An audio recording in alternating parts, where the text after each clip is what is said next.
Absolutely. It's up to you. It's your call. No, you're the chair. It's your call. What have you done anything? I've read for it if a board member wants to.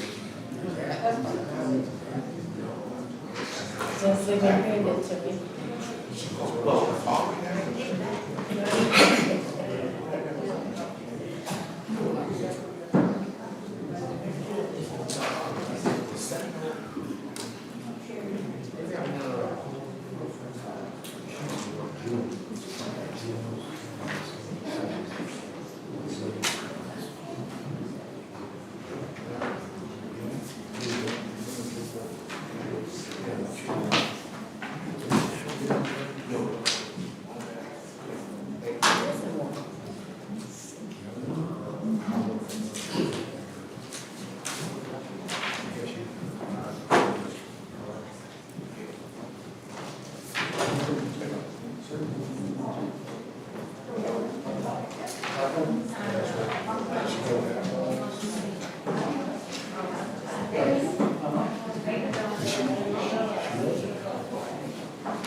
Good evening.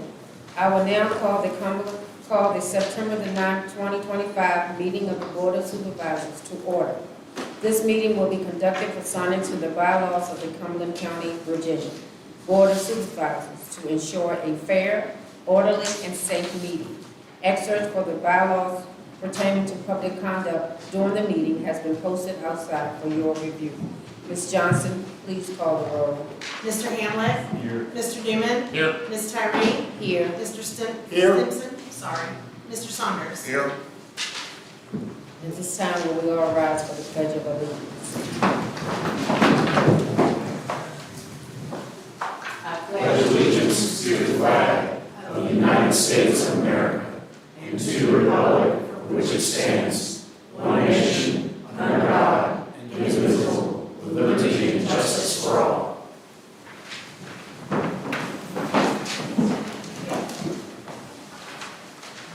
Mr. Newman, would you lead us in our invocation?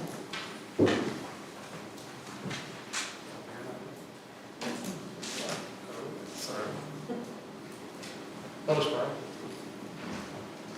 Heavenly Father, thank you for having us all here tonight.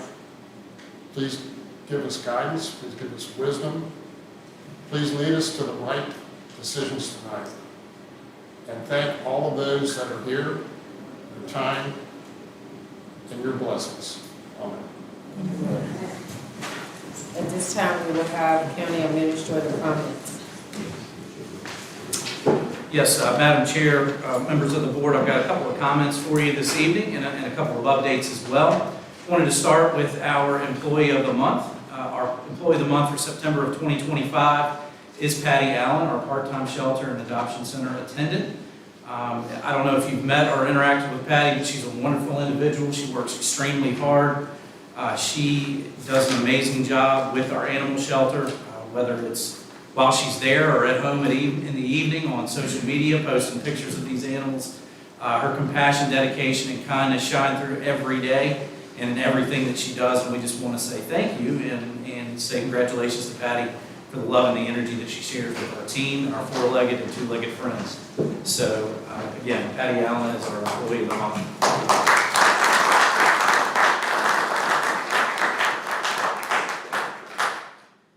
Next item for the board is an update on our grant applications for the current fiscal year.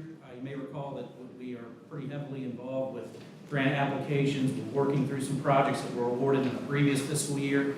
And to date, we have applied for, and it's only September 9th, we've applied for just under $1.3 million.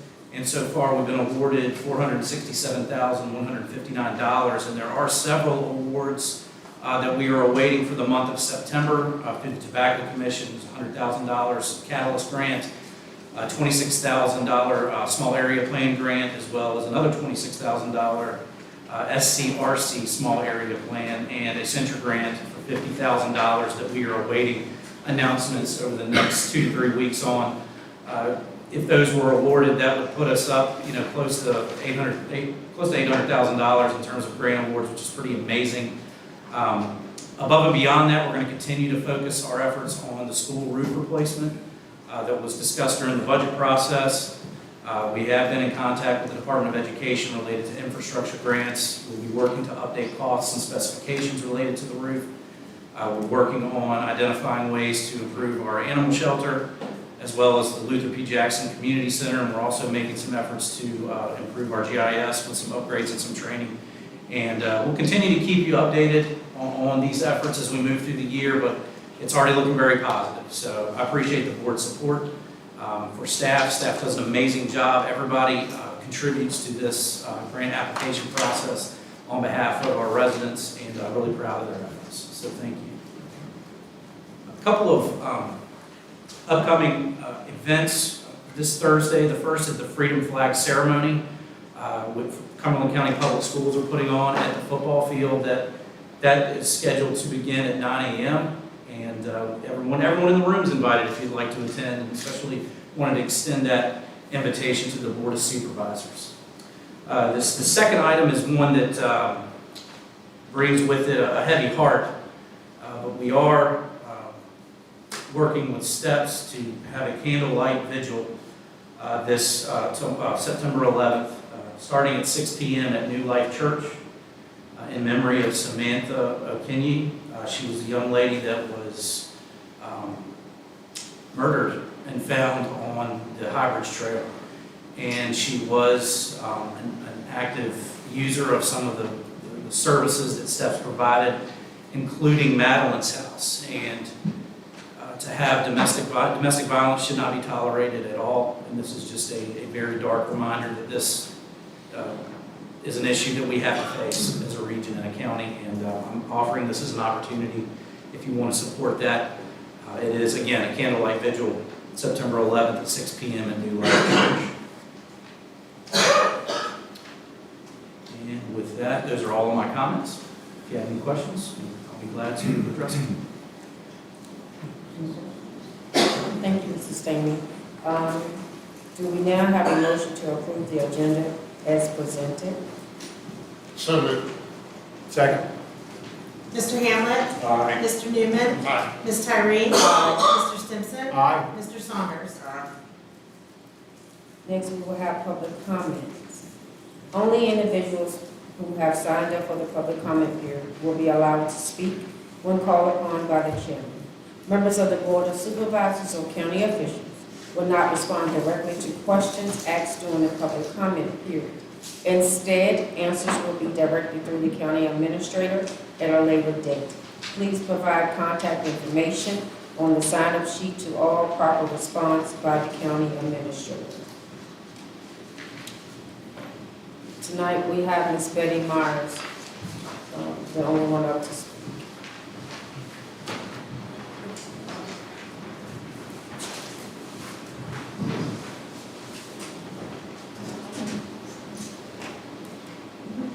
Good evening, thank you. My name is Betty Myers. I live at 577 Deep Run Road, District 1. Mrs. Sting, thank you for the update on different things. I wish you would have included the grocery store though, because it had come out that it was supposed to open now about the 1st of September, and I know quite a few folks would like to update on that. And in that regard, about a food store, I'm going to say this much about Dollar General right now, is several people in the county are very dissatisfied with the service they're giving the community. So therefore, whenever you're looking at whether or not you should approve this rezoning tonight, really consider that, because consider how many times the shelves have been empty and people went in there needing things and they weren't able to get them. Thank you.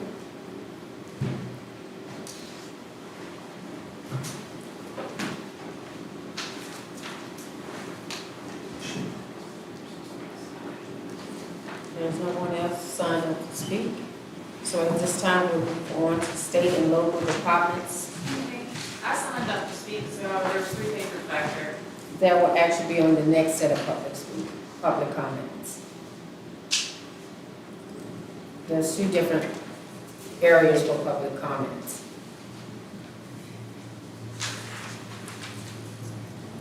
This one was for the agenda items only. The next one will just be public comments in general. Did you want to speak on the agenda here? Ma'am? Well, I mean, it wasn't brought up about the Dollar General, that's not gonna be. Okay, we're going to move right on to state and local departments, agencies, community service providers reports. We have the Cumberland County Public Schools.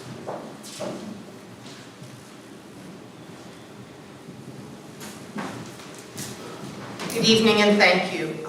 First, I want to start out by thanking Mr. Stamey and the rest of the Cumberland County Administrative Offices for their support and meeting with me. We've got several meetings set up once a month just to kind of talk through things and make sure we're all on the same page, and I really appreciate that partnership. I want to start by talking about our athletics. Cumberland County Public Schools athletic teams are really getting off to a great start this year. Volleyball's won several of their matches, and our football team is 2-0, so go Dukes. We are planning a tailgate prior to the September 18th middle school volleyball match, so please come out and join us. That is so that we can increase public engagement with the school system. The elementary school had a back-to-school night last week. That was a huge success. I couldn't find parking to get into to go visit classrooms, so it was really awesome. And our staff is continuing to do a great job. We actually have started a Staff of the Month recognition. Mr. Junius Childress was our custodial and operations employee. Lauren Bryant from the elementary school was the Staff Member of the Month there. Paul Nelson at the high school. Tiffany Esters, who is a new teacher at the middle school. And Martha Caruso was the bus driver that we recognized this month. Just a reminder, Cumberland County Public Schools Foundation is hosting a golf tournament on October 6th at Mill Quarter to raise money for the foundation. The foundation is really amazing in its support of the schools. They sponsor several grants for our teachers. And they also sponsor several scholarships for our students who continue on after high school. And as Mr. Stingley mentioned, we have the Freedom Flag Ceremony coming up on September 11th at 9 a.m. on the football field. That is primarily a student-led program. There are a couple of adults that have speaking parts, but mostly it is our elementary, middle, and high school students taking part in that. A couple of other updates. We have applied for a safety and security grant to upgrade some of the security measures in our schools. We are hoping that if that goes through, we'll be able to get some metal detectors, and Sheriff Hodges has shared some things with me that he would like to see happen in the schools to provide an added layer of security. Other than that, everything seems to be going well 4 weeks into the new school year. Thank you very much. Thank you, Mrs. Schultz. Next, we have VDOT. Yes, good evening, Madam Chair, Board, Administration. Let's see if this works. There we go. So, Ryan Locker, Assistant Emergency Administrator, for those in the public that come to see me up here month after month. VDOT, I'm here to discuss the monthly activities for the Department of Transportation. Here we are with the budget update, more of the same, on target, 1.6 million is the plan, expended 368,000. I will bring this back up month to month just to show graphically where we're at and where we're headed as an agency. This is the work order summary for the month of August. I did notice this month was 49 work orders, last month was upwards of 70, so I really don't know what that was attributed to, maybe storms early in the summer. But here we are with the work order for the month. Again, the trees, down limbs, and down trees and limbs were the primary calls. These two projects, again, continue to be on here. Plan mix has been done since July, and the surface treatment work is ongoing with that with pavement marking. So if there's any location out there that your constituents are concerned with or have questions that's been surface treated and has not been pavement markings, that is an ongoing activity. So here's I presented this slide last month and a couple months prior. So the three red pins on there are the locations where the buggy signs were installed last month. And they are on South Airport Road, John Randolph, and down further down Route 638 and Ginner Road. So we got some signage out there. Additional buggy updates. There's an ongoing campaign, and my apologies, Mr. Stam, I didn't let you know this until tonight. But anyway, so there's variable message boards on Route 45 coming into Cumberland and going towards Farmville. So they'll be out there for about a week or so. There's a campaign within the department that they're going to be around the district. They may come back to Cumberland, but it's best that they're moved every now and then so people just don't get used to them. The debris pile that's out there on 45, equipment has been mobilized as of today, I think, or if not, it's Friday, so that'll be wrapped up this week. An update on the rural rustic projects. Back where I forgot where our numbers already. Route 701, Atkins and Briar Creek, 692. They will be completed this month. Stone has been put on them, and the actual tar and gravel will be done by month's end. Vegetation and tree removal is ongoing on Route 60. It's just about wrapped up. And they're also out there on Route 690, Columbia Road. And the last item I have for the board is speed limit signs. Let me step back. For older rural rustic projects, VDOT has gone through and done an analysis to determine the posted speed or confirm it's 35. So there'll be some locations out there where speed limit signs will be put up. So if our constituents ask, send them back our way, or just let them know that it's for a rural rustic project that was done. So that is all I have this month. Is there any questions for me at this time? Thank you. Oh, I'm sorry. If you don't let me jump back in my agenda there. I put this up here. There was an inquiry about tree trimming and vegetation.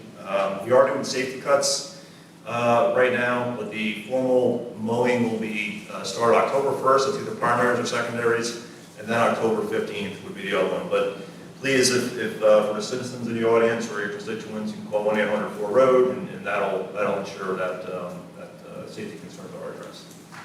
Thank you.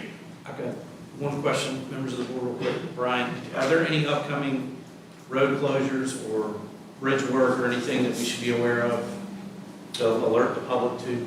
Not at this time, but if I do, I'll be sure to. All right, thank you. Sure. Next, we have Cumberland County Public Library.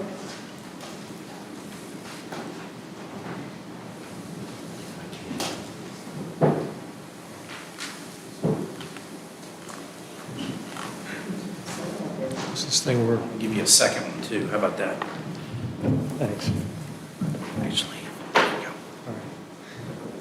Good evening. Thank you for the opportunity to talk about my favorite subject, which is libraries. Some updates and information. Felicia Jefferson is our new youth services specialist for the Cumberland Library. She is responsible for programming for children 0 to 18 and working on outreach primarily in the school system. So we're happy to have her along. She does the weekly story times and craft times on Wednesday mornings, and works with the school. She and Sarah Winston, our youth services coordinator, Sarah's full-time, Felicia's part-time, Sarah's full-time. They work together on some other larger programs and working with the schools, which we try to do as much as we can. This summer we kicked off summer reading in June and resulted in over 90 reading logs handed in. We had a successful tea party. I didn't see any of you folks at the tea party, but maybe next year. But it was successful. The kids loved it. And we participated in back to school night this year. We had a table. At each of these things, we love to give away books. We check them out and we ask people to return those, but the ones we give away, they are gifts from the library, primarily from funds from our friends groups. Each of our 3 libraries has a friends group, including Cumberland, and they raise money. I'll get to that in a minute. And we enjoy their support to purchase books and give them away to primarily the children. And we participated in we will participate rather in a fall festival for children and families at the end of, at the end of September. Getting ahead of myself here. We're working on starting back up on school visits, and we'll be there at the school's fall festival at the end of October.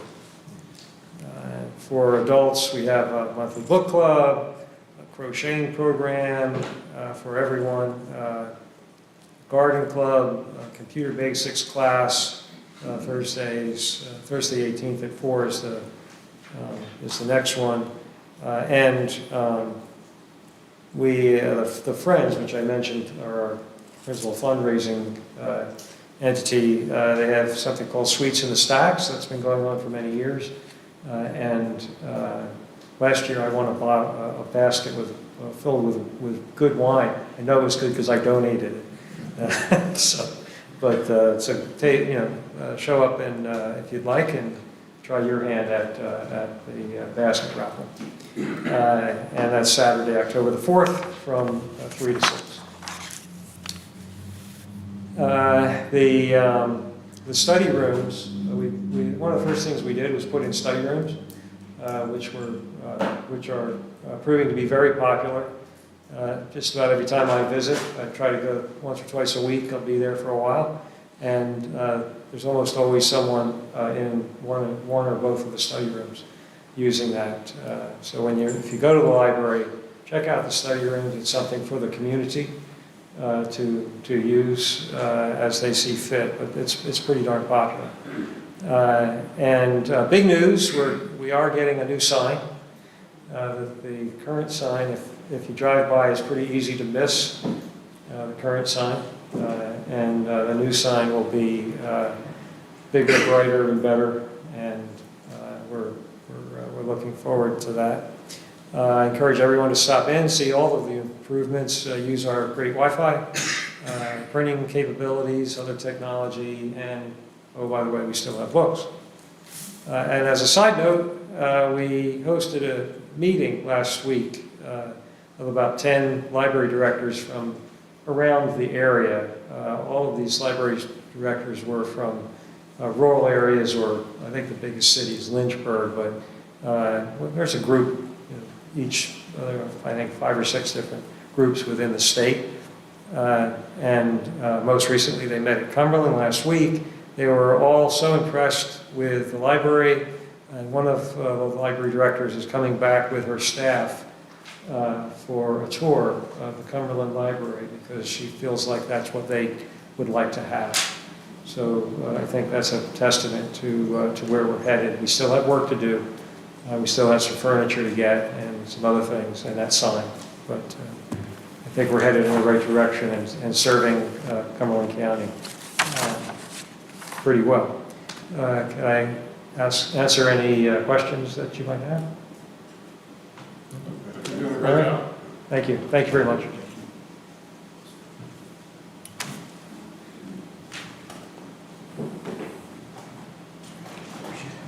Next, we have Crossroads Community Services.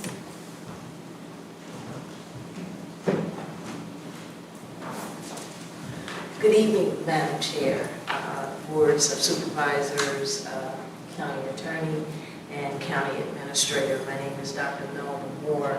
I'm the executive director for Crossroads Community Services Board. All right, thank you. You don't know my slides. There's a clicker. If you want to, you can drive or I can drive. It's up to you. I can drive. Thank you. Tonight, I just want to come back and say thank you to the board, County Administrator Stamey, and to County Attorney for reading that huge document that I sent over. Thank you so much. And thank you to the community for being so supportive of us. I truly, truly appreciate all that you do in your financial contribution to Crossroads Community Services Board. So I felt I needed to come in and just talk about, so what are we going to do this year? So data will be driving our decision-making, highlighting some of our successes.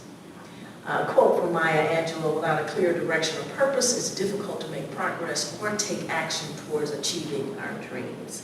The dream is that we continue to provide the best services for the citizens in this community.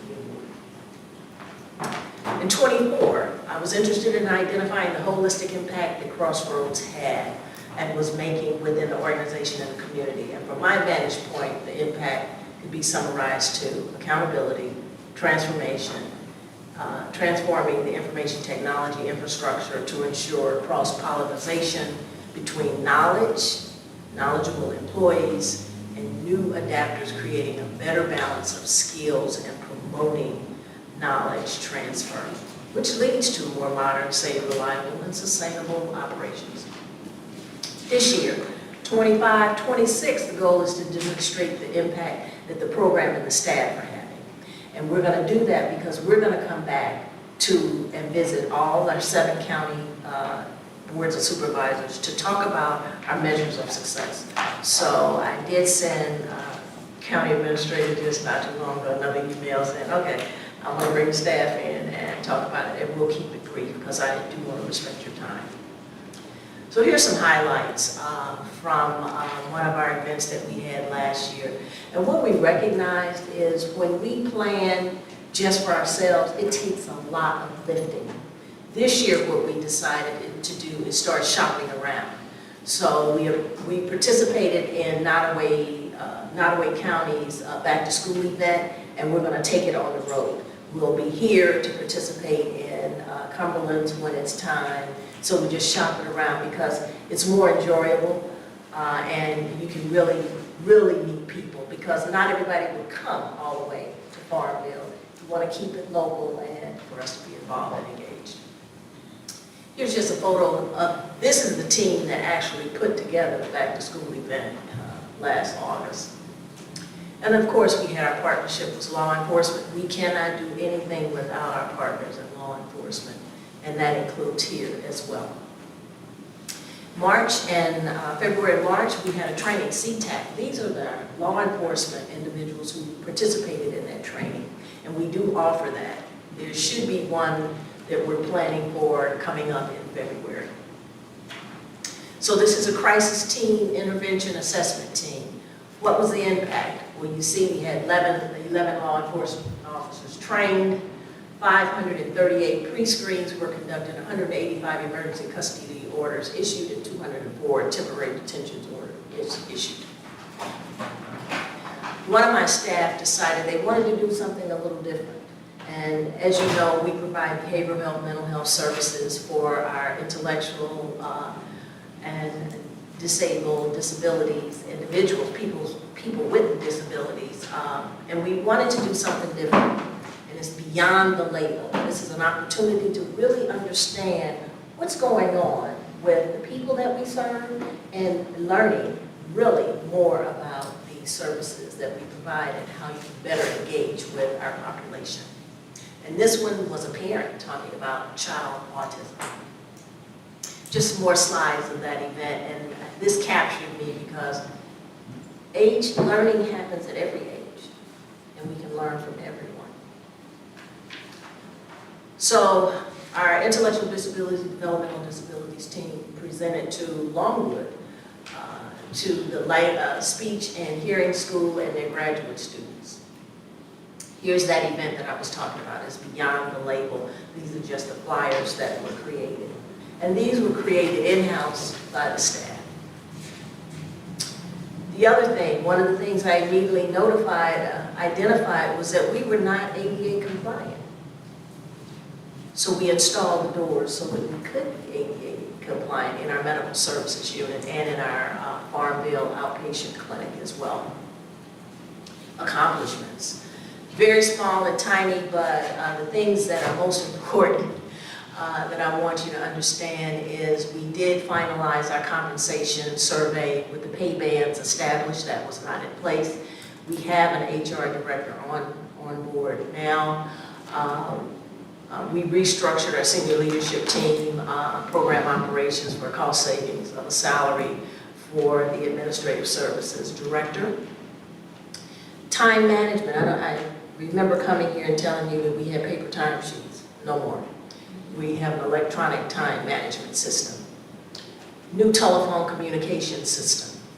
Established a contract. There was, when I got here, and I've been here 3.5 years, time flies, but when I got here, there was an audit report completed, and it indicated that we were not in compliance with our contracts. Well, there was no registry of our contracts that we had in place. We're now in compliance, and we have a tool, a monitoring tool, where we track our contracts, and we address those audit findings. Cross-organizational networking. This is where I have senior leadership and a leadership team that we meet with. We talk through issues that are going on, and it gives them an opportunity, a platform, to share with me what I might be missing when I'm busy doing something else. And this is their opportunity for their voices to be heard. It's called Lift Your Voice So You Can Be Heard. The goals, we're still working on operationalizing Maryland House. Maryland House was where we would actually work with Piedmont Regional Jail for individuals who were released to be able to come in and stay for about 90 days, get some training, identify a job, then move on. So we've had to move on from that, but we will be revisiting that again. Goals for this coming year: improve communication, community engagement, because what I'm hearing is our image and our relationship with our community partners isn't on point the way it should be. So that's a focus. Data, measures of our success, and increase the census in our residential and day support programs, and always remain fiscally responsible. So this just gives you a listing of the things that we're going to do for Communications 2.0. Community engagement, continue beyond the label. Our recovery court, work with our judicial system. Highlight data, behavioral health, Department of Behavioral Health has a dashboard that board members can view. Client success stories, continue to share those with our board. And as I said, increase residential day support census. And finance, reduce the write-offs, complete overhaul of our finance standard operating procedures. The last thing that I want to provide you with is that the board did approve for us to purchase 2 buildings. We have done that. Yes, you came back, you should see it now. It is under construction. Boy, were you right. It's a lot. It is really a lot to stay on top of this kind of thing. But we're on target and on budget. So I made sure we go over that budget. But you will receive an invitation when the facility is complete, and I would hope that you would come out to our open house. Are there any questions? Thank you. Thank you.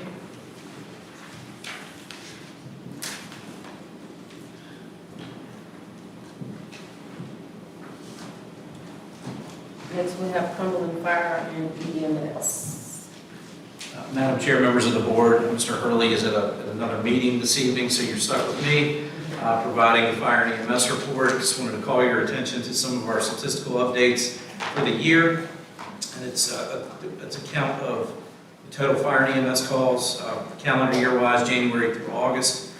You can see the grand total, approximately 1,400 calls between all 4 branches. And then on the next page, bar graph illuminating the same information for your consumption. I did want to highlight private citizen donation from Cartersville that allowed the purchase of encapsulating firefighting foam designed for lithium iron battery fires, both small and large.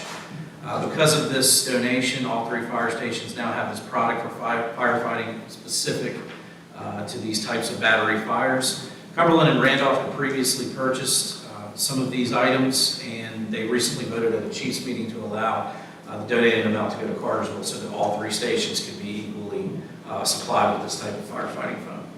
I just wanted to say thank you to the private citizen as it relates to that donation. We've touched on grants already. You can see that there's quite a few that we are in the process of applying for. I mentioned in a previous board meeting that the E911 grant for the dispatch center was approved for $150,000.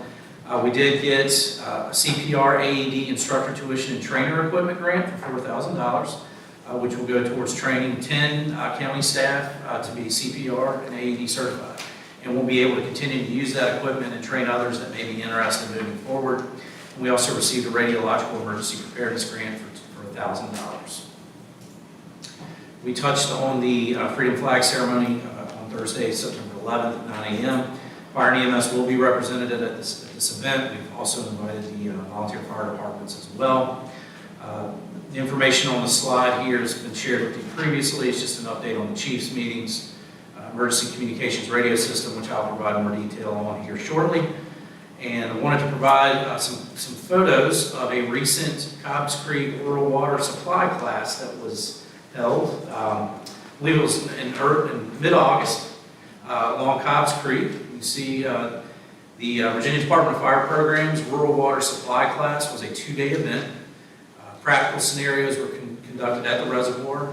Water was drafted at the boat ramp and transported by tankers a mile to pond dump sites at the James River, and they had to maintain uninterrupted water flow at the river not to exceed 1,000 gallons a minute. So we had several volunteer fire departments that attended this. We extended an invitation out to all 3 that were in the county, and it's a great example of training and partnership from the region. So just wanted to highlight that as an opportunity and how we can utilize Cobbs Creek to train our firefighters. So with that, I'm glad to take any questions. I do have a question. When does the county's obligation start?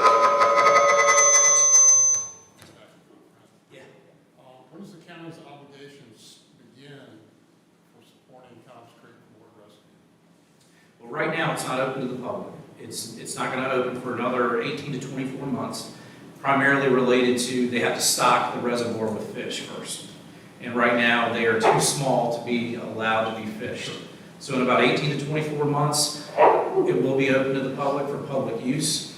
We've had preliminary conversations with Henrico County about the best way to coordinate emergency response.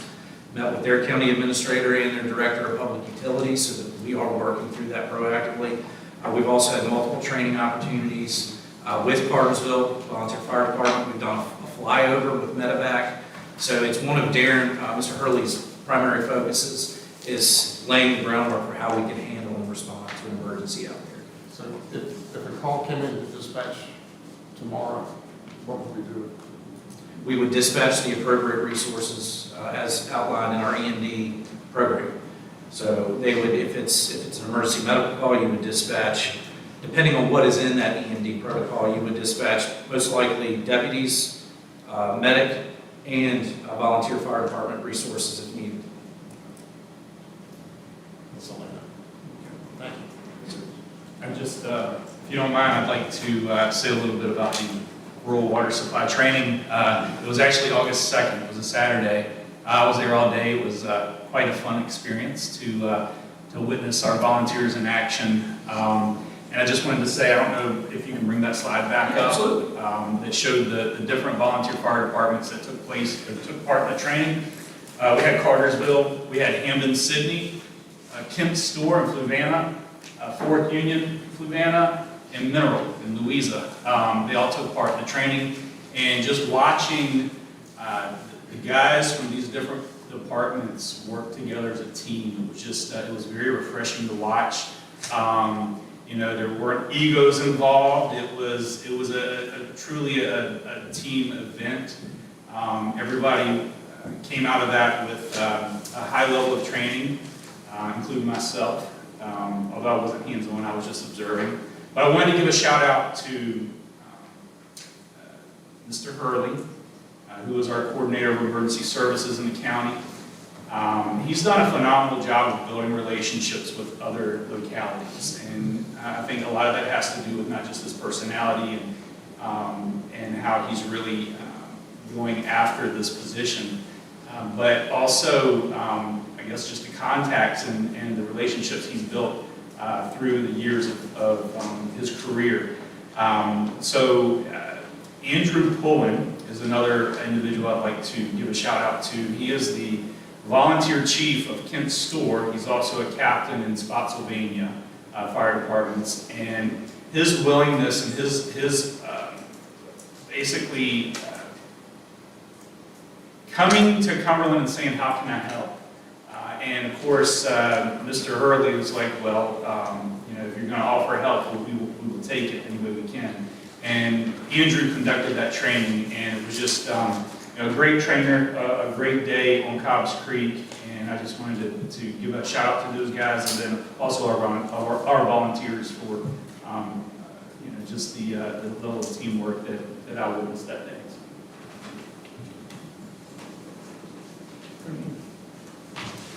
At this time, we will have our financial report. Good evening, Madam Chair, members of the board. On pages 1 through 10 of your board packet, you'll find the monthly budget report for the month of August. That's for your information, but if you have any questions, I'm going to take those as well.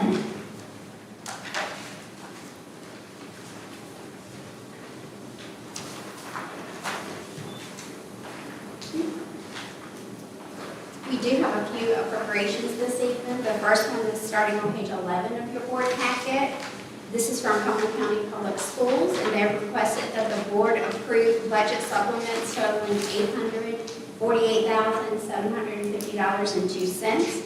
This funding is for 5 individual grants. 2 of those grants, the VTSS and the All-In grant, are actually from FY25. So those funds were received in FY25, but they were unable to utilize those before the end of the year. Those total $713,793.62. The new funding for FY26 totals $134,956.40. The funding must be used in accordance with the guidelines set up forth in each of those individual grants. The request for the supplemental appropriation was not included in the school's FY 26 budget and does not require any additional local funding. It is my recommendation that the board does approve the school's budget supplement totaling $848,750. Do we have a motion to approve the appropriation for the Cumberland County Public Schools as presented? So moved. Second. Mr. Hamlet? Aye. Mr. Newman? Aye. Ms. Tyree? Aye. Mr. Stimson? Aye. Mr. Saunders? The last one we have for you this evening was on page 26 of your board packet. As Derek had spoken with the board about previously, the Emergency Services Department did receive a generous donation from a county citizen to purchase foam pails for the volunteer fire department. This donation in the amount of $800 has allowed the department to purchase 5 of those foam pails, which are 5 gallons each. The foam pails will be distributed to the volunteer fire departments, as Derek had already told you. I am requesting that the board appropriate a contribution of $800 to the Emergency Services Department budget. Do we have a motion to approve the appropriation request as presented? So moved. Second. Mr. Hamlet? Aye. Mr. Newman? Aye. Ms. Tyree? Aye. Mr. Stimson? Aye. Mrs. Saunders? Thank you.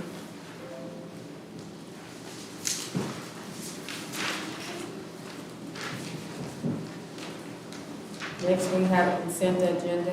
Mr. Staley. Yes, Madam Chair, members of the board, we have 2 items for your recommendation, or for your consideration on the consent agenda. The first being the approval of bills. The second being the approval of minutes for your August 12th, 2025 meeting found on pages 33 to 43 of your packet. I'll be glad to take any questions that the board may have on your consent agenda items. Okay. Members of the board, do we have a motion to approve the consent agenda as presented? So moved. Second.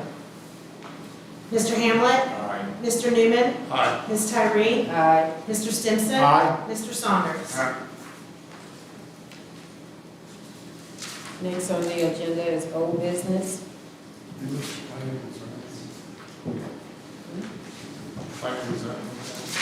Oh, no, I'm sorry, I didn't look at it. Coming back up. Planning and zoning report.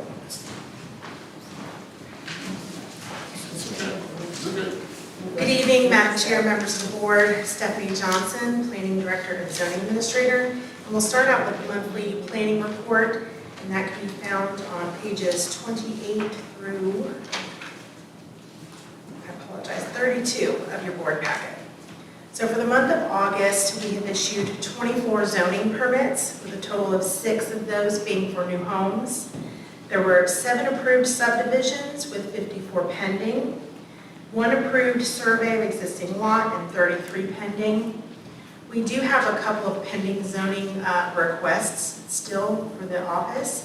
One is the Cumberland Fire and EMS radio tower, which will be heard tonight. Seventh-day Adventist Church has erected a radio tower without permits. They did submit an application that has not yet been deemed complete, so I'm still waiting on some additional information from the church. CUP 2503 for Verizon Tower. This is for a new telecommunications tower on Trents Mill Road. CUP 2504 for Camp Parsons. They've recently acquired an additional parcel of land, and they would like to include that in their project, so that does require a new CUP. And of course, tonight we have the rezoning for 2501 Valco Investments from R2 to B1. While that public hearing has already been held, we do have that as an action item on tonight's agenda. I do want to point out that there is one subdivision that is pending. It is a major subdivision for 25 new lots. This project will create 2 new VDOT maintained road, VDOT standard roads and 1 new private road. And this is going to be located off of Deep Run Road, just south of Jennings Road on the right-hand side. And it is one property owner that owns the total parcels, the total acreage that they plan to develop. Do you guys have any questions on the planning update? I do have a question about the hearing that we've already held for the DG market. Did we resubmit letters to notify folks of the continuation? No, sir. Surrounding property owners? We did not. I did not, no, sir. The hearing had already been held, so there was no requirement for additional notices to be sent out.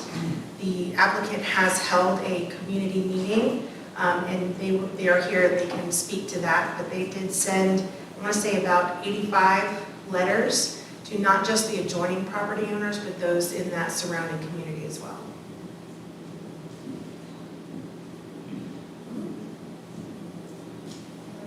No, we didn't get letters, no letters to make them.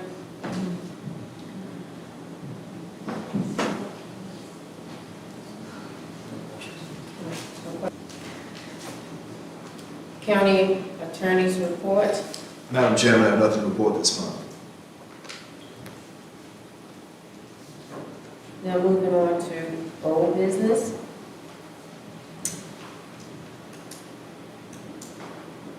Next on the agenda, we have an item on the old business, REZ 25-01, Velco Investments LLC.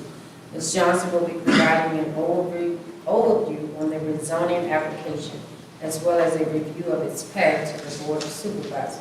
The board had already opened and closed the public hearing for REZ 25-01 at its July meeting.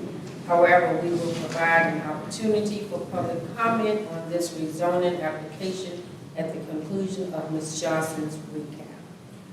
Thank you, Madam Chair. So this evening for tonight, or this application, it is the rezoning request 2501 for Valco Investments from R2 to B1. At the Board of Supervisors public hearing on July 8, 2025, the board referred this application back to the Planning Commission for further review. The Commission, the Board of Supervisors, and the EDA met for a joint workshop which was held on August 11th. At this workshop, the applicant provided a presentation regarding this project. The Planning Commission further discussed this application at their regular meeting on August 18th. And at that meeting, the Planning Commission moved to send REZ 2501 Valco Investments to the Board of Supervisors with a recommendation of approval to include the reduced number of parking spaces as requested. This motion passed unanimously. The applicant held a community meeting on August 26th at Spruceberry Farm. Notice of the community meeting was sent to 82 residents in the vicinity of the proposed project. 21 residents, to my knowledge, attended the meeting, 2 of whom were adjoining property owners. We also have in your PowerPoint here some additional proffers that the applicant has suggested. This would be the development of the property to generally conform with the consent plan, which was attached or will be attached to the proffer as an exhibit. The concept plan has been designed to address the traffic safety, stormwater management, parking efficiency, and safe and efficient truck movement on the property. Any building constructed on the property must generally conform to the conceptual architectural elevations, which provide 2 different styles of building design and materials. One of the architectural options incorporate design features and materials that provide more of a rural or country store look, and the other option incorporates brick materials. All lighting installed on the property will be dark sky compliant, and signage must be installed at the time of construction at the property's entrance that informs drivers that backing vehicles, including delivery trucks, onto Blenheim Road is prohibited. This was included to specifically address the concern raised during the joint work session. We also have the original proffers that were submitted as part of the application process. And we have here Exhibit A, which is the concept plan that is submitted.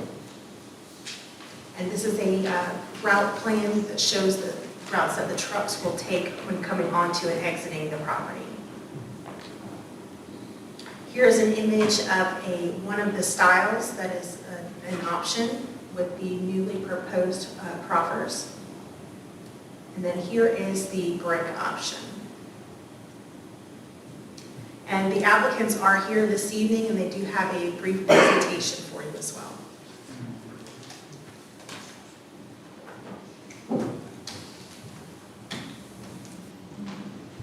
Thank you. Good evening, Madam Chair, members of the board. I'm Kerry Hutcherson here tonight for the applicant, but I also have with me Craig Stewart from Retz & Companies, the applicant. So some of this will be a repeat for some of you, but since maybe not all of you have heard, I'll just go ahead and go through the regular presentation. I want to just start out by pointing out the applicant, Retz & Companies, is a preferred developer for Dollar General. And so the site that has been selected here that's in the purplish pink color was one that was selected because it's within the radius of an area that's been targeted by a Dollar General based off of their extensive market research as the area where they would hope to have a new store developed to serve demand for their services. Other factors that go into selecting these sites have to do with what property is available for sale. In this case, there were not many properties in this region that Dollar General had targeted that were for sale and that were of an appropriate size to be able to construct a store. So that really narrowed it down to this site. Going back to what I was saying about what Dollar General is looking to do in terms of finding an area that's appropriate for a new store, they're looking at areas that have demand for their services. And just in general for Cumberland County, the comprehensive plan included a survey that was sent out during the comprehensive plan process. One of the survey questions asked what's challenging about living or working in Cumberland County, and the top response was access to groceries and shopping. So in looking at what the county's citizens had said they needed the most, Dollar General looked at that and said, well, we'll provide a DG Market style product, which is the Dollar General brand that provides fresh fruit, groceries, as a primary item for sale in their stores. Other top challenges that were identified in that poll as part of the comprehensive plan for the county: economic development and business attraction, hesitance or resistance to growth, and tax burden and county revenue were all top priorities. Again, this store would help address all three of those issues. As far as taxes go, providing some commercial tax base to offset the residential and agricultural tax burden is very important for rural counties. We're hoping to serve that need as well. We just included a slide here on Dollar General's mission statement in case you're not too familiar with them. They have a strong focus on serving others and their communities. They like to try and give back as much as possible. And they really do view what they do as providing a convenience to folks so that they can get everyday household items, groceries in this case, at convenient locations without having to drive a long distance to get there. We also focused on the comprehensive plan's future land use map and found a location that was located near the Clinton Village area, Village Center, and also in an area where there are properties that are already zoned for commercial or industrial uses on US 60, which is a major thoroughfare through the county.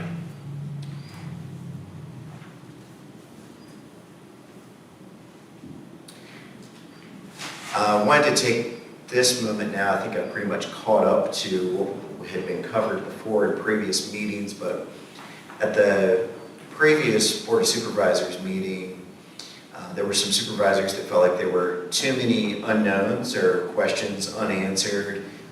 Some supervisors were concerned that there wasn't a definitive layout for the site. They weren't sure what the store was going to look like. And so the case was remanded to the Planning Commission. As Ms. Johnson said, there was a joint work session of the Board, Planning Commission, and Economic Development Authority. And we came to that meeting and provided more information, listened to some questions and feedback, and answered those questions and feedback items. And it became clear that in order to satisfy the concerns about uncertainties of what the layout would be, what the store would look like, it would be helpful if we proffered some conditions. So now we've proffered a condition that requires development of this site to generally follow this concept plan. There were some other questions that were raised. There was a serious concern about whether truck traffic would be able to mobilize in and out of the site safely, and there was a concern about trucks backing onto Blenheim Road. Specifically, we were asked at that joint session whether we'd be willing to put up signage to say that that was prohibited backing trucks and other vehicles onto the road, and we're happy to do that. As you can see, we've included that in the proffered conditions. I guess the other thing that I should mention about the layout here, we've mentioned this before, but just to reiterate in case anyone hasn't heard the explanation yet, we put the store in the position where it's located for a number of reasons. One, it's very important for us to maintain a buffer against the stream on the south and west boundary of the property. This is one for environmental protection reasons, and also to provide a scenic buffer so that the nearby adjacent properties have a wooded buffer to shield them from the view of the store. That buffer is going to go all the way up to the northeast corner of the site, so it'll provide some buffer for those traveling along US 60 as they're going westbound as well, which will help with kind of easing the transition in as you're coming from Powhatan County into Cumberland, with more of a smooth transition. And then due to the fact that the site is located below grade, the store will be a little bit lower down than the road you're coming in on, so it won't be an abrupt view of the store right as you're coming into Cumberland County. It'll be more of a gradual approach with the scenic aspect of the site once we're fully built out. Also, this store is laid out the way it is in order to allow for stormwater management to be positioned roughly in that southwestern corner of the property in order to address stormwater and make sure that we are compliant with all Virginia stormwater regulations. And finally, we located the store in the position it is so that we could provide enough parking for the store's needs and at the same time allow for the corner entrance at the northwest corner of the building to allow for a more US 60 oriented facing orientation of the building. This is something that we had heard some feedback from folks in the county that would be encouraged, so we tried to work to make sure that happened, and with this layout we've achieved that. We also got some comments. People wanted to know what the store was going to look like, wanted us to take some examples from around the state and see if we can incorporate some of those elements into the store. Most of the comments seem to kind of fall into two categories. There seemed to be some folks who enjoyed the more country store type look of the hardy plank and faux shutters that we've got on this model. And then there were a couple people who seemed to enjoy the idea of having more brick incorporated. So we provided two options in the proffered conditions, and our hope is that by providing these two options, there will be flexibility for county staff to work with the applicant during site plan review to really custom fit this to whatever the community seems to want most as we're working through the site plan process. We've also proffered a lighting condition. The site will be dark sky approved. It just means it's not going to be shining light pollution onto adjacent properties. The lights will be there to be directed inward toward the site to provide a secure site after dark, but at the same time, make sure that there's no light pollution spilling onto adjacent properties or public roads. One of the supervisors had wanted to see our prototypical floor layout, so we just included a slide for this. I think we provided this in the joint work session as well. And a typical signage on the store. There have been some questions about traffic generated by the store, so we have the projected traffic counts. As you'll see, there are 2 peak hours. They tend to be when people are going to work, they'll go to the store, or when they're coming home from work, they'll go to the DG Market store. At the top peak hour, we get 34 trips, and that's over the entire hour. So that doesn't mean that we need 34 parking spaces. There would never be 34 cars in the parking lot at one time.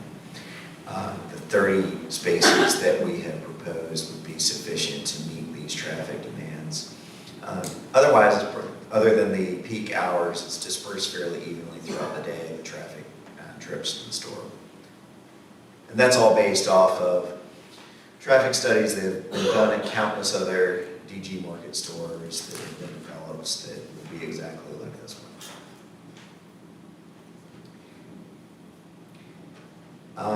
Finally, we had a community meeting. I'm going to let Greg Stewart come up and speak to that because he ran that community meeting. I did want to just share a little bit of information because it pertains to the first item here. We've heard a lot of concerns about traffic and traffic safety, and some people have stated that they are concerned about the section of US 60 and that intersection of Blenheim Road being perceived as unsafe. Did some research on the VDOT crash tools data. I don't know if anyone knows this, but VDOT has a really nice website where anyone who wants to go check out crash data anywhere on VDOT maintained roads can get data on how many crashes have occurred, what the cause of the crash was, what the time of day was, all kinds of data about it. Well, it turns out looking at the intersection of Blenheim Road and US 60, it's no more unsafe or has more it doesn't have any more crashes than other intersections near that same intersection on US 60. If you go down west on 60 and get to the Pine Grove 60 intersection, that intersection has actually had a few more crashes than the one at Blenheim Road and US 60. Since 2017 through 2025, there have been 11 crashes at the intersection of US 60 and Blenheim Road. There have been 13 at that intersection of US 60 and Pine Grove, and there have been 15 at the intersection of US 60 and US 45. So again, when you look at things in perspective, this is not a troubling intersection in terms of traffic safety and crash data. I'll also point out that when you look at what caused the crashes at this intersection of US 60 and Blenheim Road, none of the crashes had anything to do with drivers trying to turn onto Blenheim Road from 60 or turn onto Blenheim Road or turn onto 60 from Blenheim Road, which was a concern that had been raised previously by some citizens. People were thinking, well, if people are slowing down to turn onto Blenheim Road to go to a Dollar General, that'll create more traffic problems. It doesn't seem like that's been the case if you look at the data. People are turning onto Blenheim Road and they're not having problems with getting over there safely.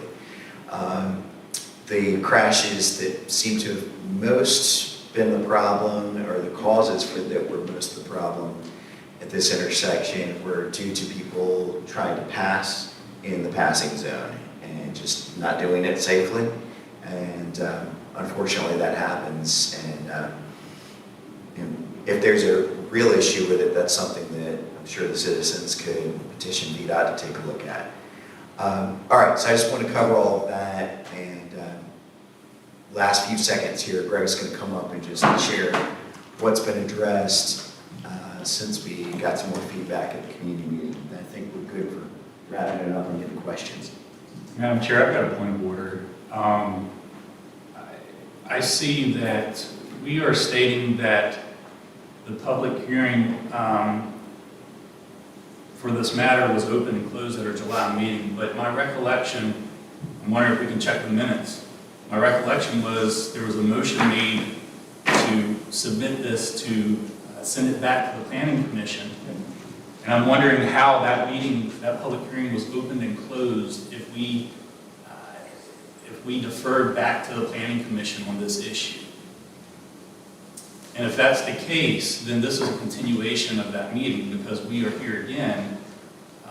I don't know if the Planning Commission made a second ruling or not, or recommendation, but we're here again having this public hearing. So I would argue that this would be considered a continuation of the hearing from July, and therefore we would have had to resubmit letters to property owners, adjoining property owners.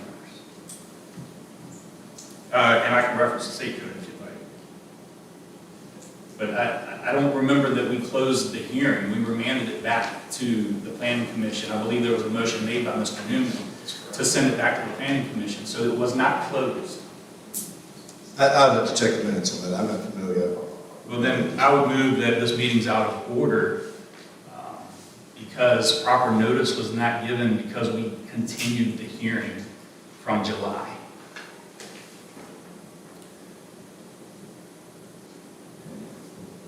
So, I guess if I could clarify, so your concern is that the public hearing was not closed, is that correct? It was remanded back to the Planning Commission, and it should have been a whole new public hearing or either a continuation of the first. You know, of course, State Code 15.2.2204 speaks of having a public hearing. Looking into case law and things of that nature, I did look in if there's a substantial change to the application, then that could cause there to need a new public hearing. So that's why I say that this is a continuation of the original hearing. It was never closed. It was remanded back to the Planning Commission. We never closed the public hearing. We remanded it back to have them further consider this application. Therefore, what we are having tonight would be a continuation of that, and we should have sent notice again, which original notice should have had an affidavit attached to it that we sent notice to property owners. Therefore, that same code that you just referenced at the bottom of section B says that when a hearing is continued, additional notice must be sent to those property owners. And I've heard from a property owner that attended the community meeting that they never received the initial notice. So therefore, I know we didn't send a second, especially if we think that the July hearing was opened and closed, which it was not. And in the spirit of transparency and making sure that everything's kosher, for lack of a better term, I say that this meeting is out of order.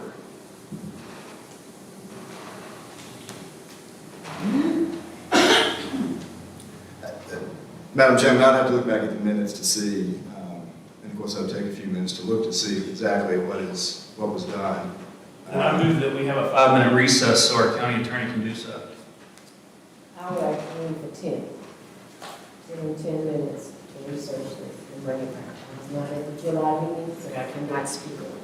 So we will take a 10-minute recess. Everybody in agreement?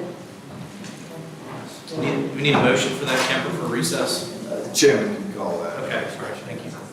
10-minute recess.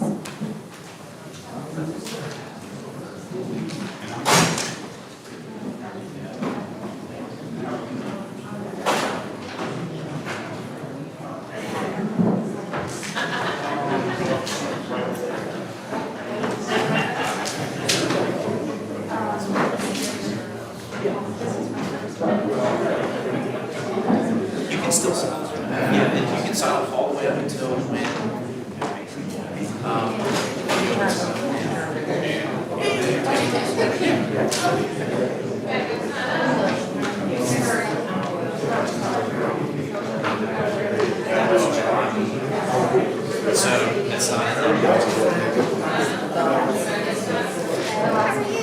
told to give you a check. Oh, thank you. Yes. This is for the training. I told him I'd do a little bit more, but that's it. Yes, appreciate it. Thank you.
So the minutes.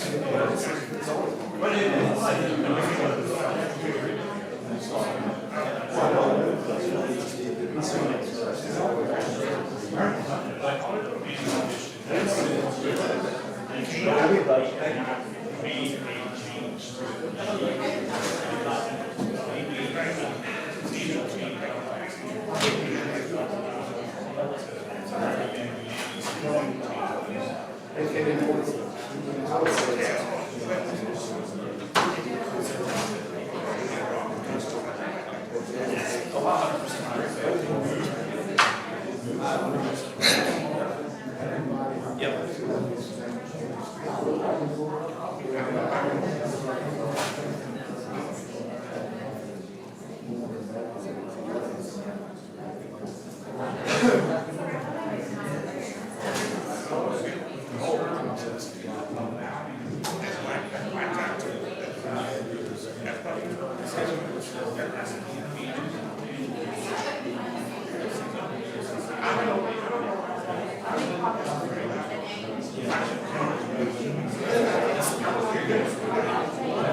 to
We will now reconvene. Thank everyone for your patience while we thought through this. So we're going to continue as planned. Now we're going to open up for public comments regarding REZ 25-01, Tobacco Investments, LLC only. Only individuals who have signed up for the public comment period will be allowed to speak when called upon by the chairman. Members of the Board of Supervisors or county officials will not respond directly to questions asked during the public comment period. Instead, answers will be directed through the county administrator at a later date. Please provide contact information on the sign-up sheet to all proper response by the county administrator. And first one sign up to speak is Ms. Betty Myers.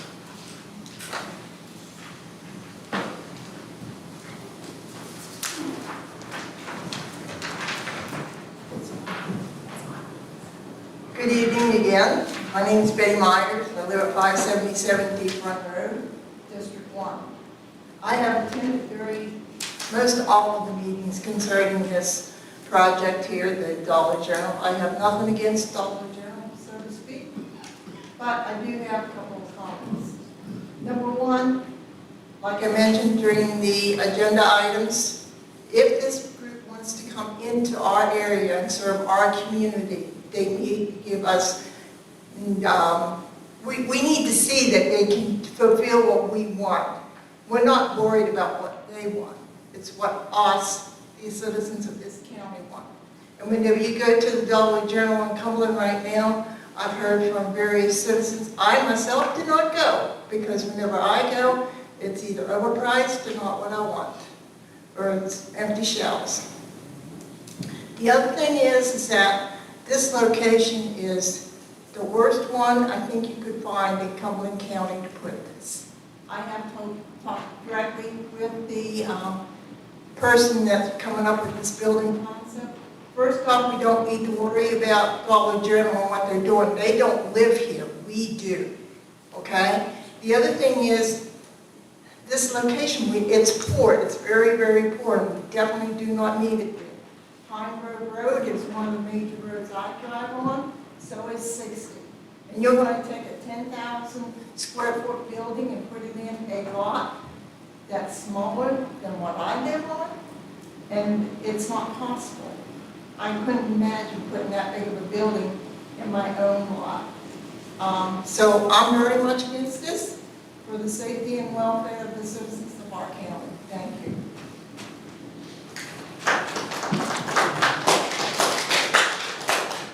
Next, we have Kevin Hardy.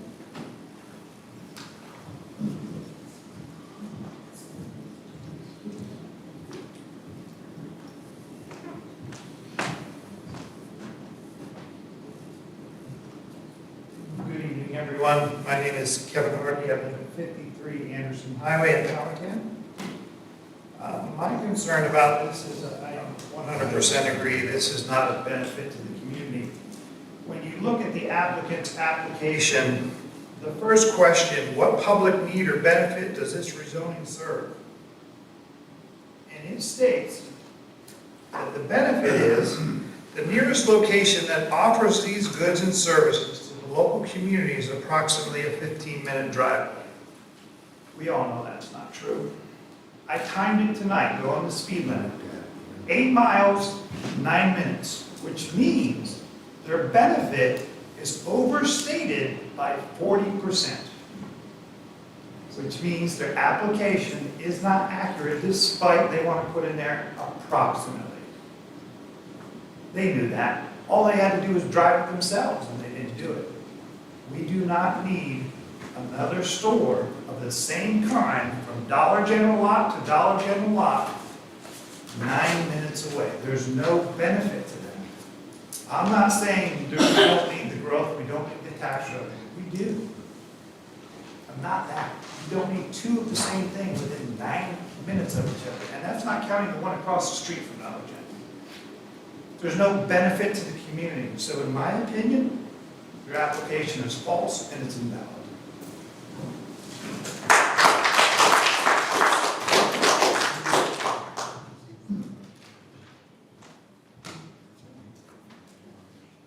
Next we have Melanie Little.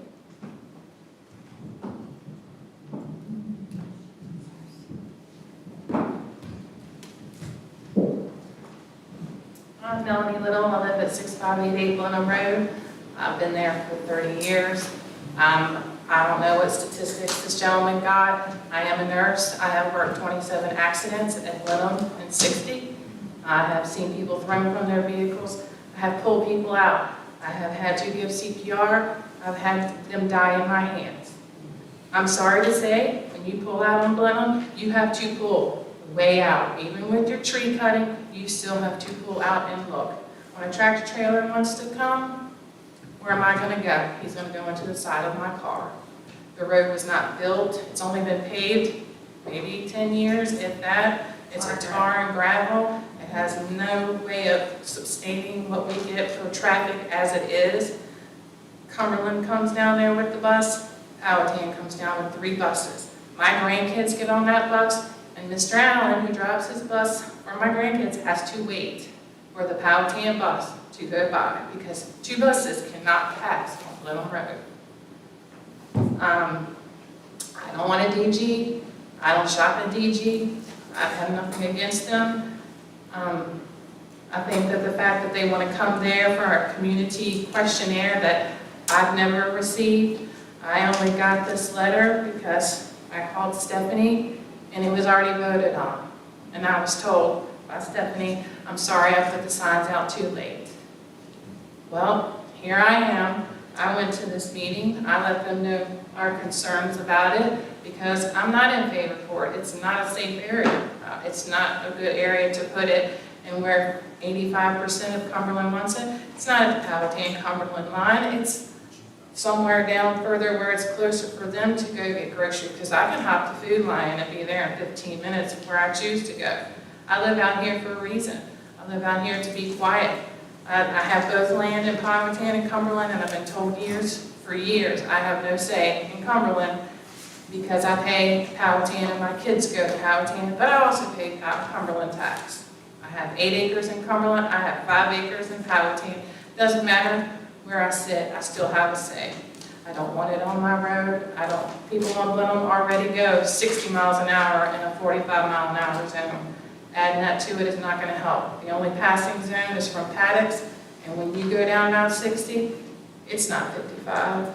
People are going 70. That's why there's crashes that he wants to give the estimates for, because people are flying to go. They just want to hit the gas and go. So I'm opposed to this. I don't think it's something that needs to be there. Go somewhere else, I don't know. Go down to Columbia because I was told that they were going to put sidewalks for these people to walk on to come to go to DG. I don't know who's going to walk it. It's not safe to walk that area. It's not even safe to walk on Blenheim. So that's what I have to say.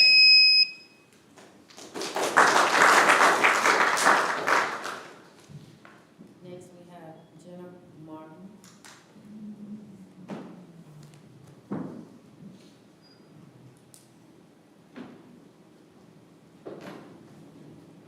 Gina Martin, 518 Cartersville Road, District 2. I think I'm like everybody else. Why Dollar General? Dollar General has always put their stores in areas that people really need something, but they also take advantage, expense-wise, what they offer these people. 40 cents for one banana. They need their veggies and fruits and stuff, but that to me is taking advantage of the situation because they are in such a need for it. The prices are high for the people in a rural area. Can't even keep the shelves stocked in the current one that they have. They can't even keep the doors open half the time because they don't get staff reporting in like they should, so they have to close it down. How are they going to staff 2 stores? Don't need 2 stores so close away. This type takes a financial advantage on the poor communities. That is a passing zone. He said, oh, well, it's because they're passing, they're having wrecks. They're going to keep passing and having wrecks. Kind of a poor comment on that one. People go to these stores only because of the convenience. Hopefully, this other grocery store that's coming in maybe will help and offer them better products to start with better staffing. Thank you.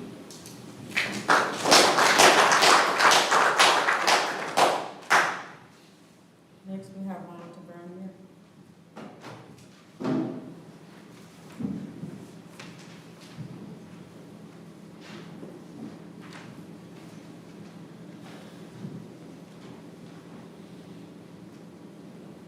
Good evening, Ron Tavernier, 51 Ruby Lane, District 2.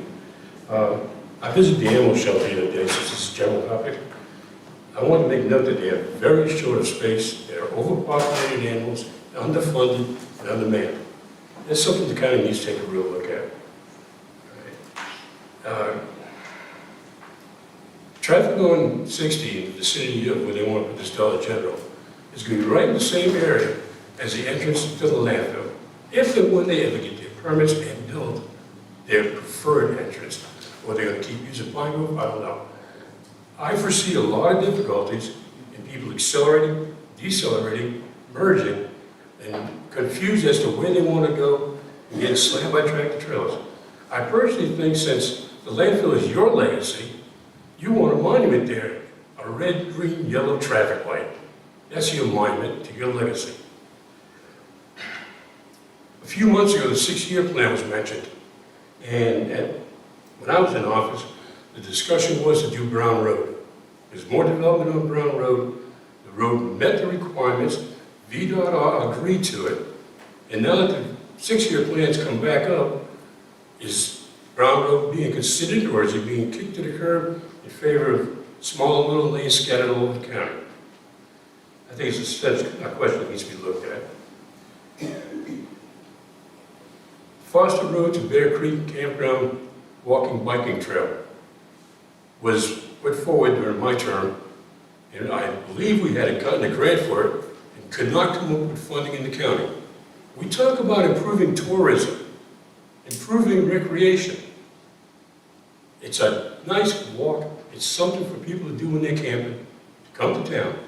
I was in a coffee shop yesterday, and they said they just love the campers coming there. And they would walk or ride bikes if they could. The Dollar General cites the population and support in the area. I think their real support in population is on the other side of the Powhatan line. They don't want to pay the Powhatan taxes, but they want to draw the people from Powhatan. There is insufficient people in that area to support another store. Just plain and simple, they can't do it.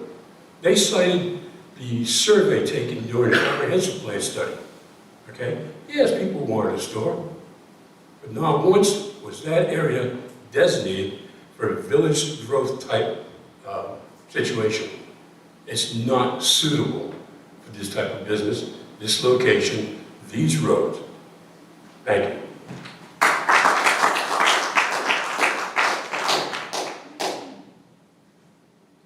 Next, we have Ms. Brittany Kitchen.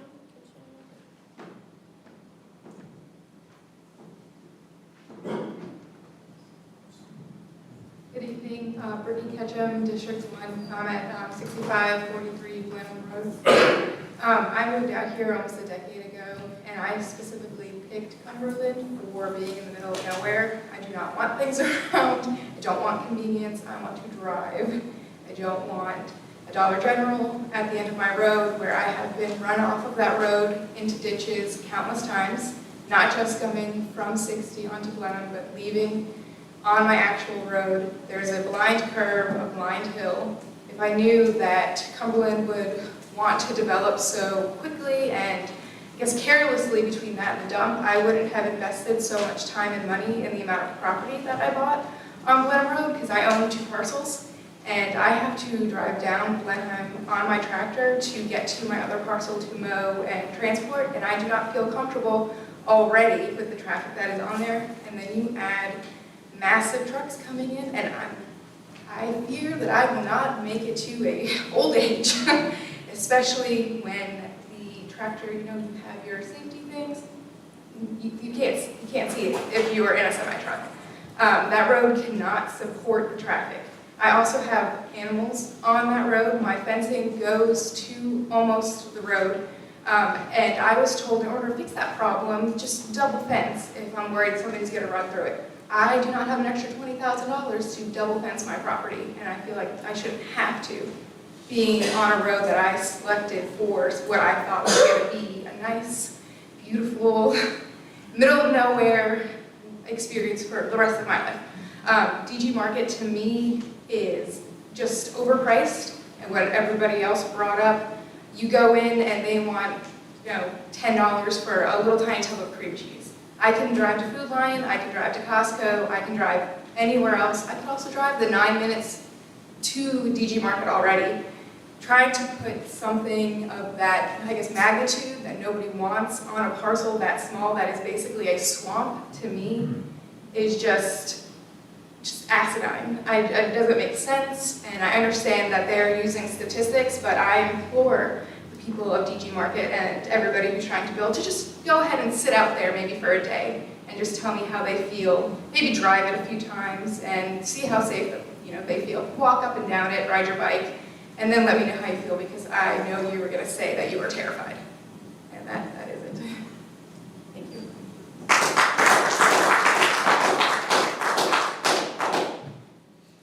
Katie LeClaire.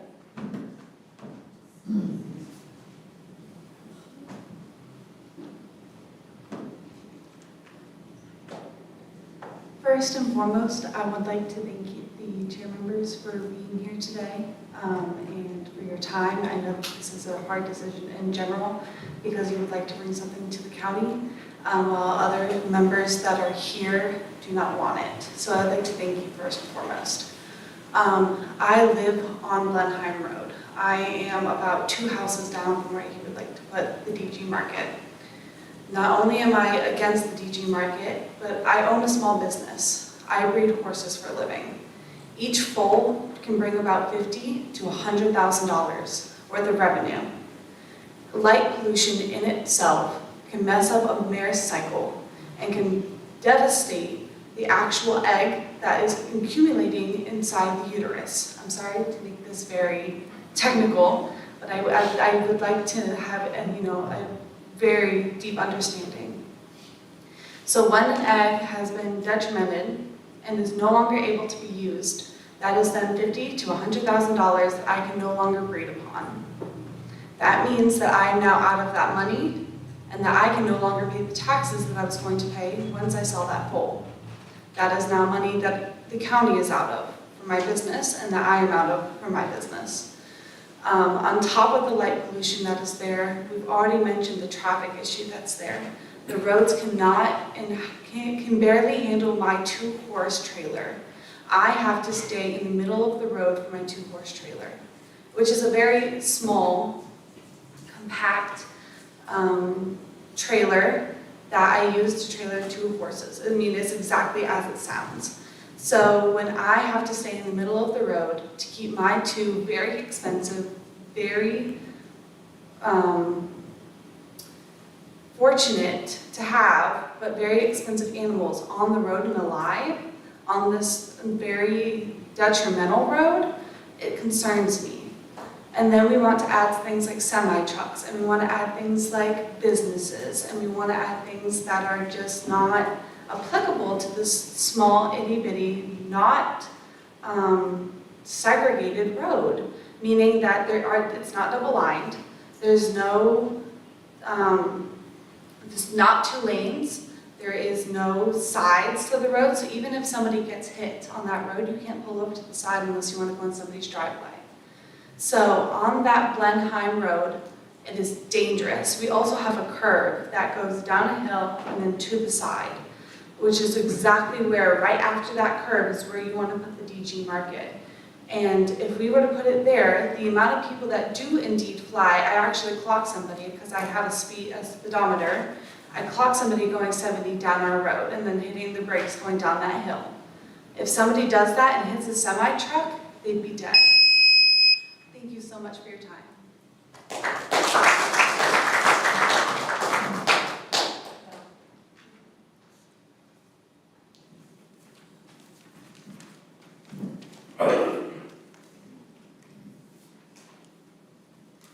That closes the public comments.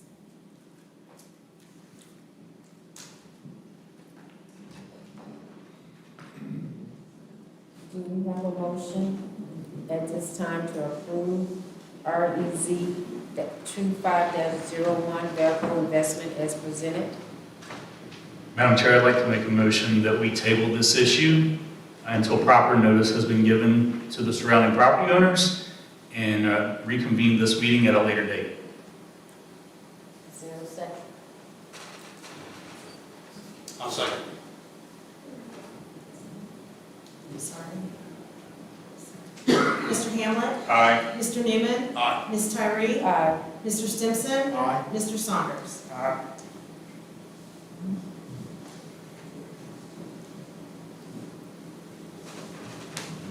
Okay. Moving on to new business. Resolution. In recognition of retirement for Mr. Michael Gordon. Yes. We get to it. Mr. Dennis Owenby is not available to be with us here this evening. He's under the weather, and we'll recognize him at a future date. Our first resolution is for Mr. Jeffrey Minter. I'm sorry, Mr. Michael Gordon, page 77. You can read that into the record for your consideration. Okay. How are you, sir? Very well. Thank you for being here. A resolution of recognition for Michael E. Gordon, dated September 9th, 2025. Whereas Mr. Michael E. Gordon, a resident of Cumberland County, faithfully dedicated himself to serving the County of Cumberland and its citizens.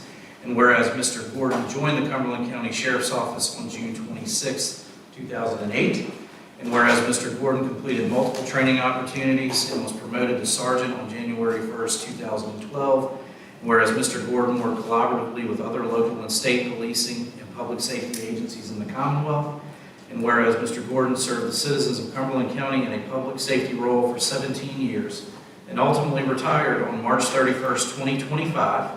And now therefore be it resolved that the Cumberland County Board of Supervisors, through this resolution, express its highest regard and appreciation for the service and dedication that Mr. Michael E. Gordon performed for the County of Cumberland and its citizens.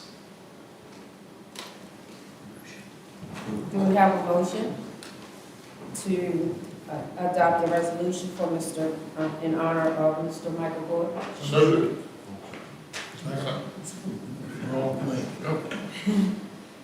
Mr. Newman made the motion, Mr. Stimson seconded. Mr. Hamlet? Aye. Mr. Newman? Aye. Ms. Tyree? Aye. Mr. Stimson? Aye. Mr. Saunders?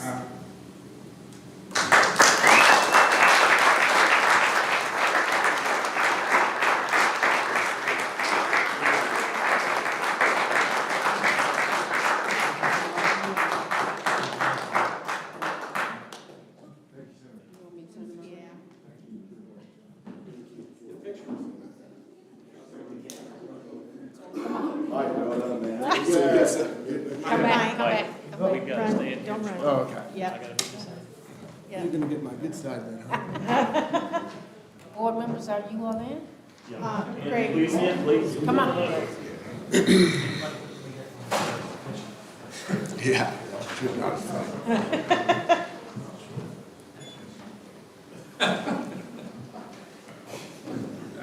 Yes, sir. Thank you, sir. I'll hug you there when I go home. All right. 1, 2, 3. One more. Thank you. Too much shine on your head.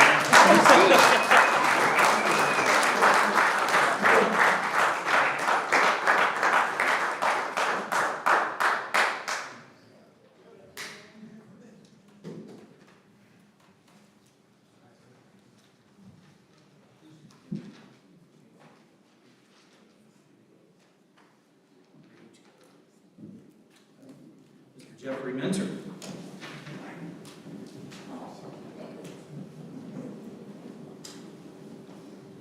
All right, you're up.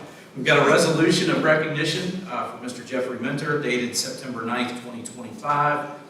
Whereas Mr. Jeffrey Minter, a resident of Cumberland County, faithfully dedicated himself to serving the County of Cumberland and its citizens. And whereas Mr. Minter joined the Cumberland County Sheriff's Office on April 2nd, 2000. And whereas Mr. Minter graduated basic number 54 on January 24th, 2001. And whereas Mr. Minter completed multiple training opportunities and was promoted to sergeant on January 1st, 2019. And whereas Mr. Minter served as a school resource officer beginning in June of 2020, faithfully serving the students of our school division. Whereas Mr. Minter served the citizens of Cumberland County in a public safety role for 25 years and ultimately retired on May 31st, 2025. Now therefore be it resolved that the Cumberland County Board of Supervisors through this resolution express its highest regard and appreciation for the service and dedication that Mr. Jeffrey Minter performed for the County of Cumberland and its citizens. Do we have a motion to adopt the resolution in honor of Mr. Jeffrey Minter? So moved.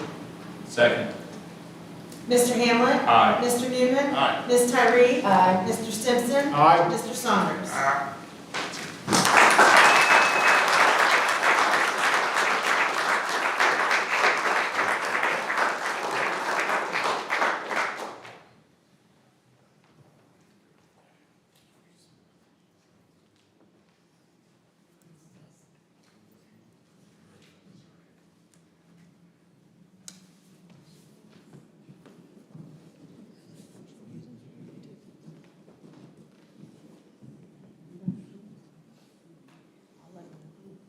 I said I'll let them know. All right. 1, 2, 3. Get one more. 1, 2, 3. Good.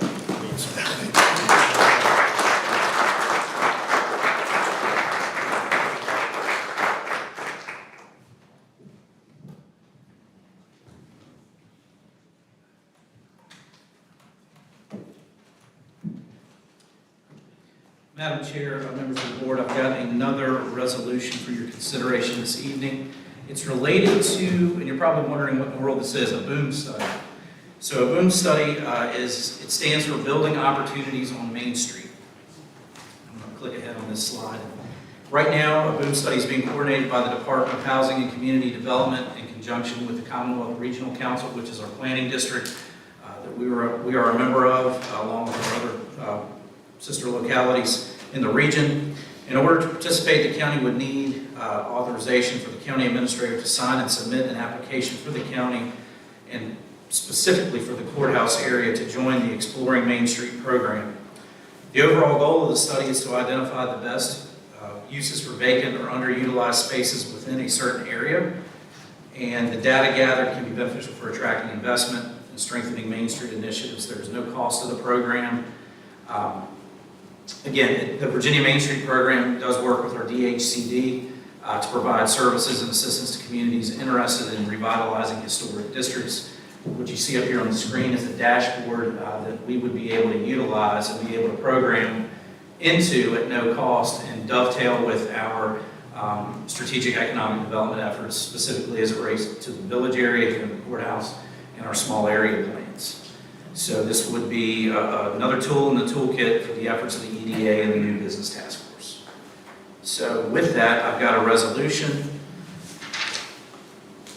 for your consideration as part of this. Resolution authorizing participation in the Virginia Main Street program by Cumberland County as a Department of Housing and Community Development Exploring Main Street Community dated September 9th.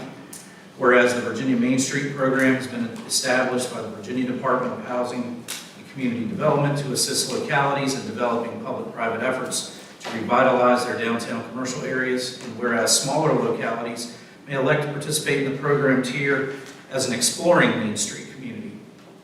Whereas Cumberland County, Virginia desires to participate in the program as an exploring Main Street community as part of its efforts to undertake a revitalization project in the Courthouse Village through the Virginia Department of Housing and Community Development. Whereas Cumberland County supports an application to the Virginia Main Street program to become an exploring Main Street community and agrees to undertake the following activities as required. 1, employ the Main Street approach in its efforts to revitalize the downtown area. Number 2, keep community contact information current within the Virginia Main Street program. 3, attend at least one Virginia Main Street training per year. And number 4, aspire to maintain membership of the Main Street American Network. Whereas a downtown revitalization requires an ongoing commitment, continuous attention, and a full public-private partnership, the Main Street program is considered one of many economic and community development tools used by a locality. Now, therefore, be it resolved that the Cumberland County Board of Supervisors authorizes the county administrator to sign and submit an application for the county to become an exploring Main Street community. Glad to take any questions. Do we have a motion to adopt the resolution authorizing the county administrator to submit an application on behalf of the county for the rules study as presented? So moved. Second. Mr. Hamlet? Aye. Mr. Newman? Aye. Ms. Tyree? Aye. Mr. Simpson? Aye. Mr. Saunders? Aye. The next item for your consideration is another resolution for this evening, and this is a resolution requested by the Military Order of the Purple Heart, Richmond Chapter 1965. And it's a resolution designated Cumberland County a Purple Heart County. You may know already that we do have a Purple Heart reserved parking space in our parking lot, and this would actually take it a step further and recognize the county as a Purple Heart County. Cumberland does have 15 veterans recognized on the Virginia War Memorial, identified by name as those killed or wounded in defense of our freedoms. And I wanted to take an opportunity before I read the resolution, but actually read these names aloud and into the record as well. They are in alphabetical order. George Acevedo of Cumberland in World War II. Meade Height Baker of Cumberland, World War II, June 6, 1944. Erwin Sylvester Banks, Cumberland, Vietnam, April 8, 1967. Henry E. Fulcher of Cumberland, World War II, September 21, 1944. Robert O. Garrett Jr., Cumberland, World War II, February 15, 1942. Larry E. Gilliam of Cumberland in Vietnam, December 3, 1970. Victor L. Keith Jr. of Cumberland in World War II. Harry D. Mack of Cumberland, World War II. Daniel Nelson of Cumberland, World War II, November 13, 1942. Samuel L. Parker, Cumberland, World War II, March 19, 1945. William O. Parker of Cumberland, World War II, January 3, 1945. Charlie B. Rhodes of Cumberland, World War II, December 27, 1942. Cecil C. Robertson of Cumberland, World War II, April 21, 1946. Jimmy C. Stinnett of Cumberland, Vietnam, May 21, 1965. And Casey O. Waller of Cumberland in Vietnam, April 1, 1970. And with that, I will read the resolution into the record. Resolution making Cumberland County a Purple Heart County, dated September 9th of 2025. Whereas Cumberland County has always supported its military veteran population, and whereas the residents of Cumberland County have great admiration and utmost gratitude for all of the men and women who have selflessly served their country and this community in the United States Armed Forces. And whereas the Purple Heart is specifically awarded the names of the President of the United States to members of the armed forces who have been wounded or paid the ultimate sacrifice in combat with the declared enemy of the United States of America. And whereas Cumberland County has a highly decorated veteran population, including many Purple Heart recipients. And whereas Cumberland County appreciates the sacrifices of Purple Heart recipients in defending our freedoms. Now therefore be it resolved that the Board of Supervisors of Cumberland County this 9th day of September 2025 hereby designates Cumberland County as a Purple Heart County, honoring the service and sacrifice of our nation's men and women in uniform, wounded or killed by the enemy while serving to protect the freedoms enjoyed by all Americans. Do we have a motion to adopt the resolution designating Cumberland County as a Purple Heart County? So moved. Second. Mr. Hamlet? Aye. Mr. Newman? Aye. Ms. Tyree? Aye. Mr. Stimson? Aye. Mr. Saunders? Next item I have for the board is an informational item. And what I wanted to do is, because of the conditional use permit that you're going to be hearing about this evening related to the communications tower and the sheriff's office, I wanted to go ahead and provide an update so the public can hear as well where we stand with our current radio system project. You may be aware that we've been working on this for close to 3 years now and working cooperatively with the partnership between the Virginia State Police and Cumberland County, and I wanted to give you an update and an overview of where we are, both from a project standpoint and from a budget standpoint. So we have partnered with the Virginia State Police on their STARS network. There's a list there of 23 Virginia state agencies that already exist as members of that system. Cumberland County will be the first municipal member that would include the Sheriff's Office, Volunteer Fire and EMS, and Animal Control. So we'll be the first of its kind. Buchanan County Sheriff's Office is currently on the system, but ours will be all-inclusive of all of our public safety agencies. Here's a Gantt chart that outlines where we are with the actual project itself. And I'm going to refer back to it as I work through our actions to date. Our radio components through the Virginia State Police state contract have all been ordered and delivered, and they're in the process of being inventoried at Virginia State Police headquarters. We have already issued the invitation for bid on the tower foundation. The contract will be awarded and a notice to proceed issued once the conditional use permit public hearing is an up or down vote. Of course, that's tonight, September 9th. We've had issues with our Randolph Tower. We did have a catastrophic lightning strike, and we have executed contracts for repairs to begin as soon as possible. The good news with this, if there is any, the tower costs will be covered by our insurance company.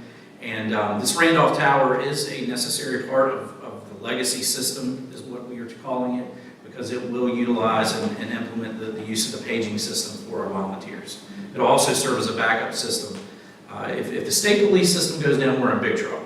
But it'll always be there if we need it as a legacy system. I touched on the conditional use permit for your consideration later. If that's approved, the install will be between October and December. We would have to award that contract for the tower foundation. The tower foundation itself will actually consist of individual concrete pilings being bored and poured 23 feet deep into the ground, and connections and metal and other items to connect and anchor that, anchor's the word I'm looking for, anchor that tower in place on those pilings will take place as well. The good news, and we're going to touch base on this in the next slide, but we are responsible for the establishment of the foundation of the tower. We did not have to purchase the tower. The state police, in their graciousness, actually repurposed the tower from another location, so we didn't have to procure that. And they're actually going to do the install for us. So we saved about $140,000 as a county by working cooperatively with the state police. Between August and December, the state police is going to work to install and configure our 911 dispatch center. That would include the training, the configuration of equipment, as well as coordination of the installation of some grant-funded items. You may have recalled earlier, we did receive an E911 grant totaling $150,000. That was done separate from this project, but it was seen as a need that we upgrade our dispatch center, and we figured we'd do it all at one time. The radio installations into vehicles and apparatus and field testing, that will take place beginning in December, should run through March of 2026.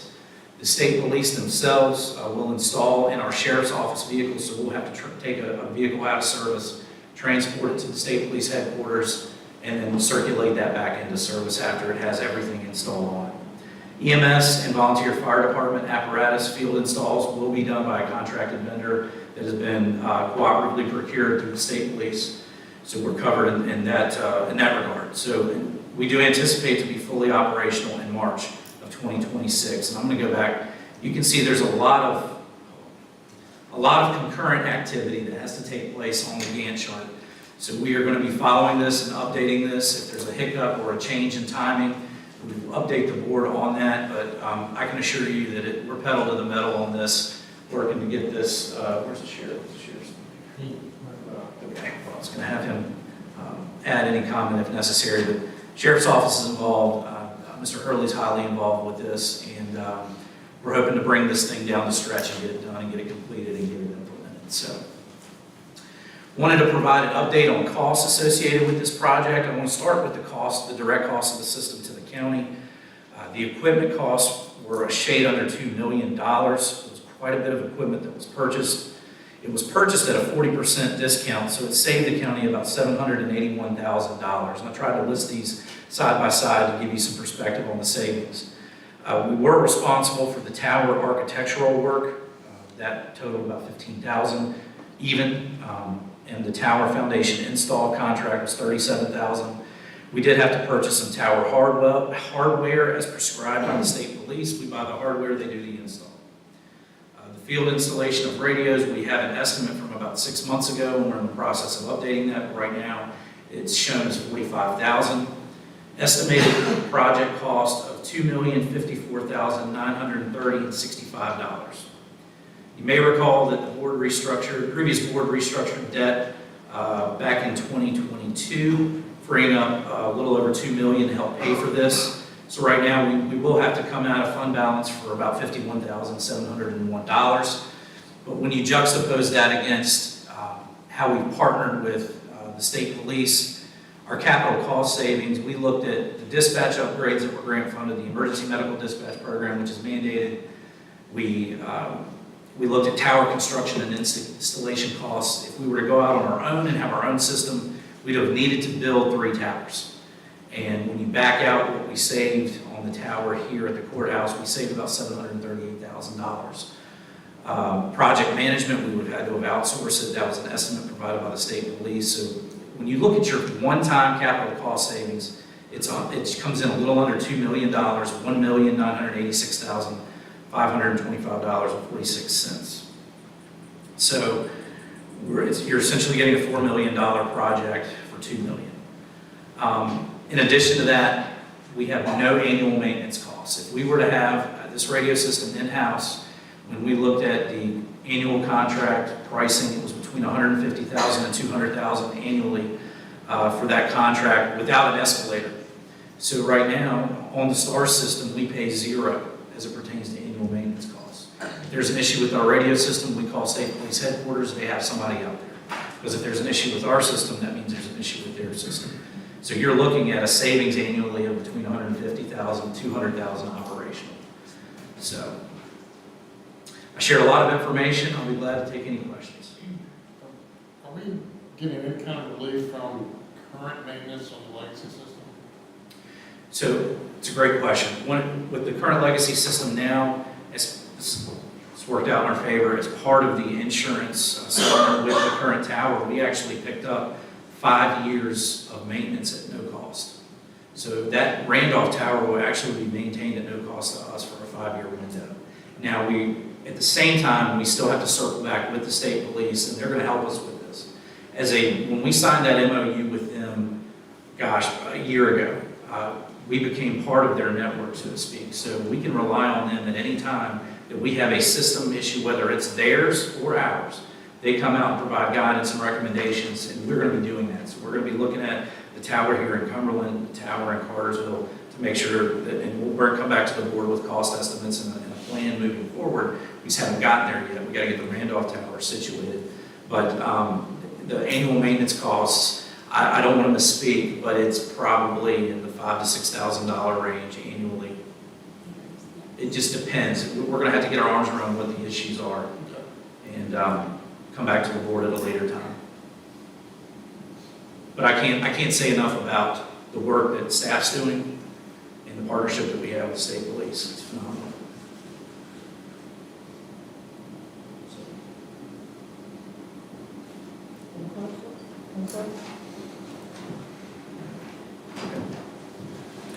All right. The next item for your consideration, members of the board, is you might have recall from Dr. Moore's presentation, the Community Services Performance Contract with Crossroads. Fiscal year 26-27, they amended the Community Services Contract and supplemental documentation and requires Crossroads Services, which services our local Community Services Board, to seek approval of the contract from each local governing body. The performance contract is a transactional agreement between behavioral health, developmental services, and the Community Services Board. Changes to the agreement are made periodically to improve business relationships, funding, and delivery of program services, and to align with the strategic initiatives of the Commonwealth of Virginia. They are requesting that the board approves that, and the amendments that were made, myself and Mr. Beasley reviewed those, and we recommend approval. They're primarily related to bringing that agreement in compliance with the Code of Virginia and budget amendment changes. So I will answer questions as best as I can if you've got any, and Kemper can as well. So.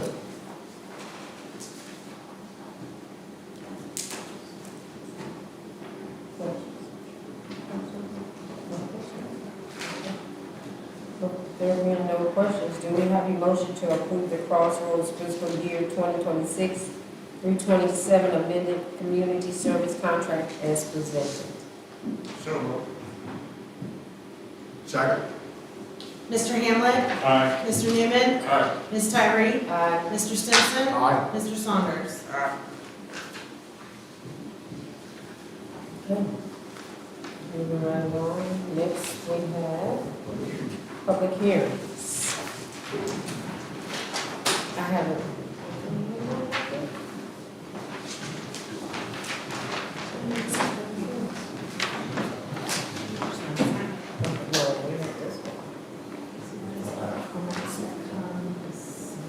okay.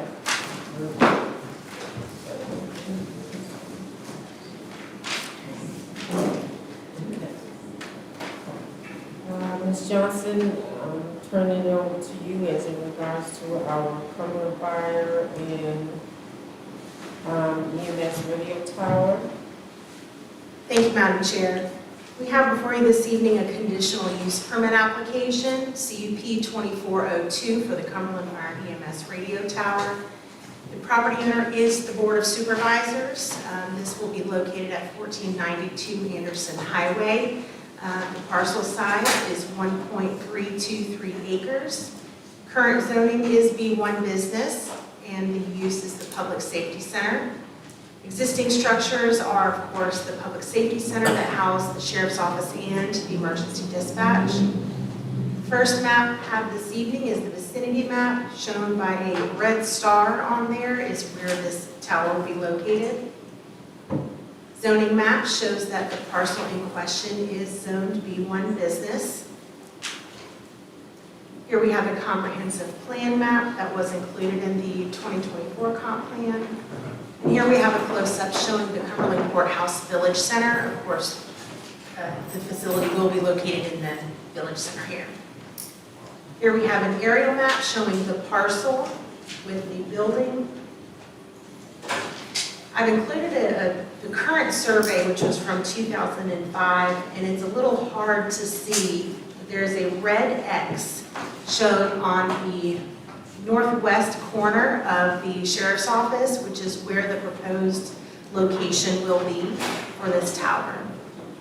Originally, staff had looked at the field behind the sheriff's office. However, with our existing utilities there, that was not a suitable location for that reason. And also, the Virginia State Police required it to be closer to the building itself in order to be successful with transmitting. So this shows the revised proposed location, again, just northwest of the back of the building. County staff, in collaboration with the Virginia State Police, are seeking to erect a 100-foot steel lattice tower that will be owned by the Virginia State Police, on which the county will become a tenant. The tower is being proposed as it is required by the VSP to meet the needs of the county to be able to participate in the statewide agency's radio systems program, or STARS network, like Mr. Staney had previously informed you.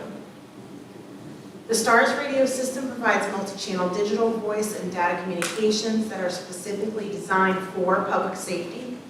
If approved, Cumberland will be one of the 23 agencies across the Commonwealth and only the second locality to participate in the STARS program.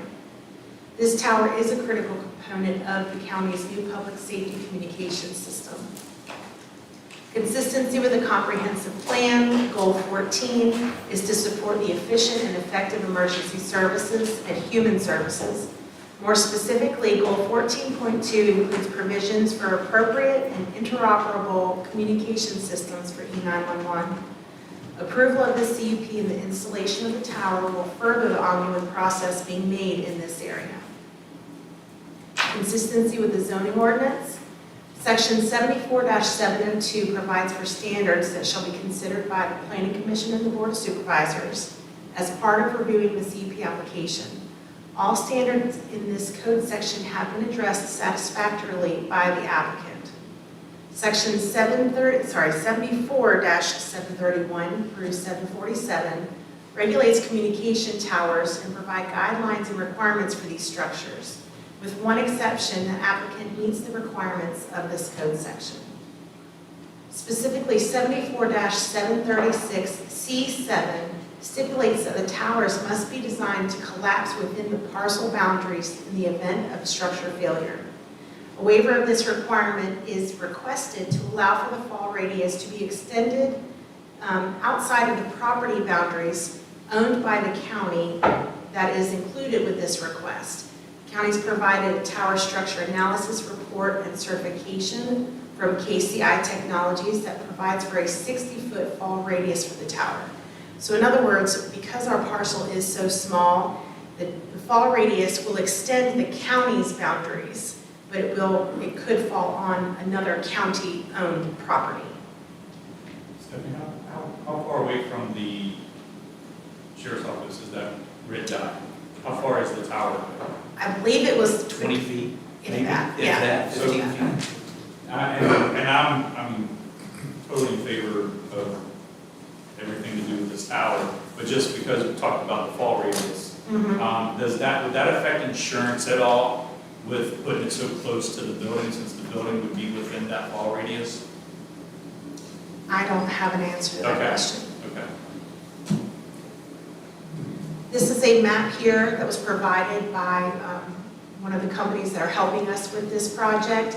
It does show the yellow triangle and the fall radius of the 60 feet. So it could potentially fall on the sheriff's office building, in the back of the parking lot, or on the adjoining property where the Cumberland Museum is located. Here we have a photo sim. This photo was taken at the intersection of the Shell station, right by where the pizza truck is, looking towards the courthouse. And this was taken at the intersection of Anderson Highway and School Road. So from here, it's a lot less visible than coming from east to west. Notice of the hearing was published in the Farmville Herald on August 27th and September 3rd. Adjoining property owners were sent notice for this hearing on August 19th, and staff has received no comments for or against this application. Notice was posted to the public hearings page of the county website and all 3 bulletin boards in the admin building on August 19th. The The Planning Commission held a public hearing on this application on August 18th, and they send this application to the board with a unanimous recommendation of approval. And I'll be happy to answer any questions.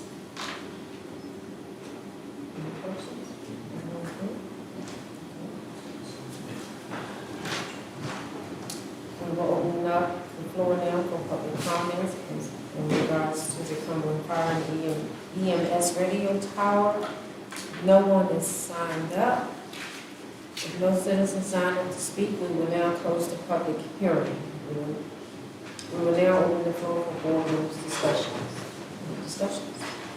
Okay, moving right along. Do we have a motion to approve the Cumberland Fire and EMS radio tower project as presented? So moved. Second. Mr. Hamlet? Aye. Mr. Newman? Aye. Ms. Tyree? Aye. Mr. Simpson? Aye. Mr. Saunders? Next on the agenda is just additional information for us. And then next, public comment. Only individuals who have signed up for the public comment period will be allowed to speak when called upon by the chairman. Members of the Board of Supervisors or county officials will not respond directly to questions asked during the public comment period. Instead, answers will be directed through the county administrator at a later date. Please provide contact information on the sign-up sheet to all proper response by the county administrator. We have signed up to speak Ms. Betty Myers.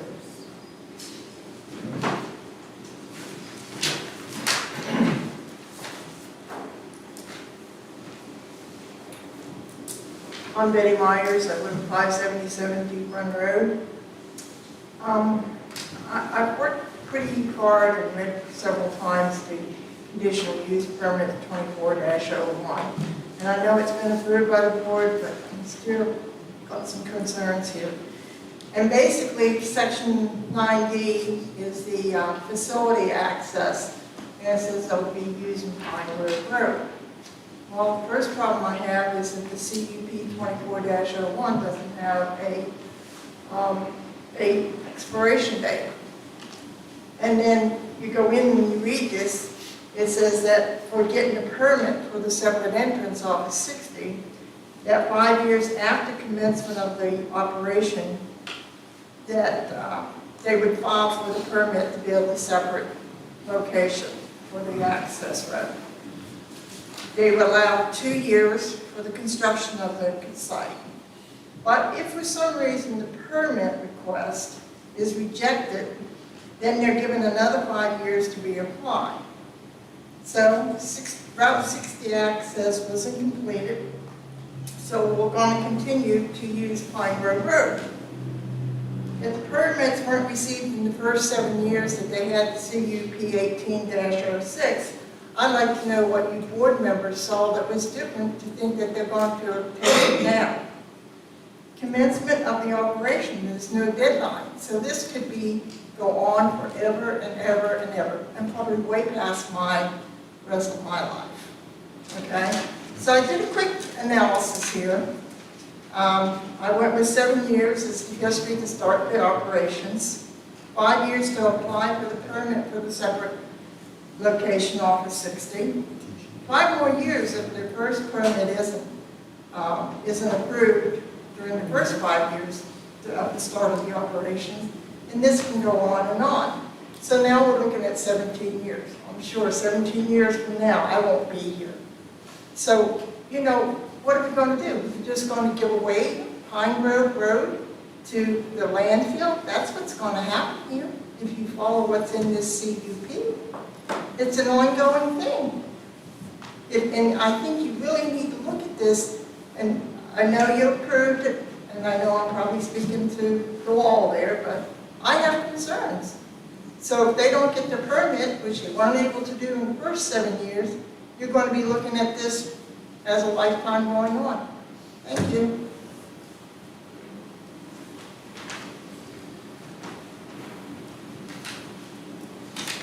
Next, we have Ms. Gina Martin.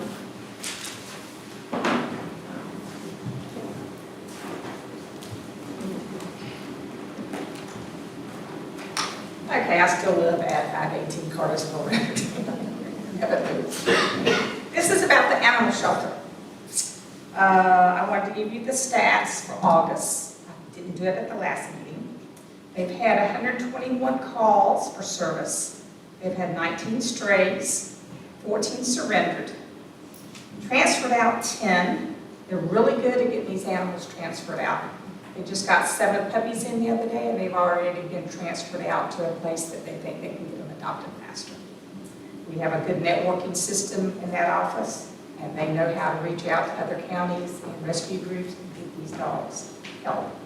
We did have to euthanize 2, which is very unusual. 1 dog was surrendered by the owner. He had become very aggressive after he'd been attacked by another animal. They couldn't do anything with it, so they had to euthanize it. The other dog had to be euthanized by the vet because his life quality degraded. They had 9 adoptions, and 10 had been returned to the owners. So they're doing good on that. We are establishing a new nonprofit for it, so we can have our own entity and be not associated with what was previously there. We have a logo, and we are going to be called the Paw Protector of Cumberland County, Virginia. It's a real pretty, it's got a hand with a dog paw in it, and we're going to try and make this a little bit bolder so we can have some t-shirts, some logos, banners, and things like that done for it and get the word out. So please help us and everything you can for this animal shelter. Next, we have 8 o'clock.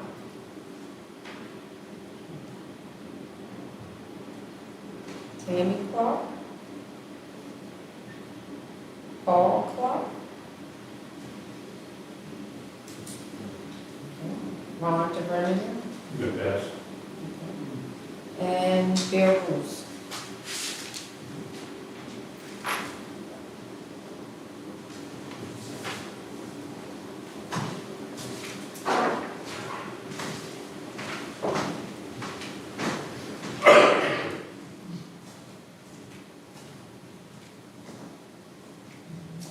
Good evening all. Bill Bruce, 63 A.G. Lane, Cumberland, Virginia. Just to let everybody know, I didn't see it in the agenda. You were notified this week of the CCLA filed a lawsuit again against landfill. How much have y'all spent in attorney fees from the previous board, this board, dealing with fighting the landfill? I filed a lawsuit in 2019 with thousands of signatures. People in this county don't want it, but yet you're doing it again. You're rushing through it, and here's another lawsuit. How much of the taxpayers' money are you fighting the citizens? You could have just walked away from it. The landfill Greenbridge attorney said you could walk away from it.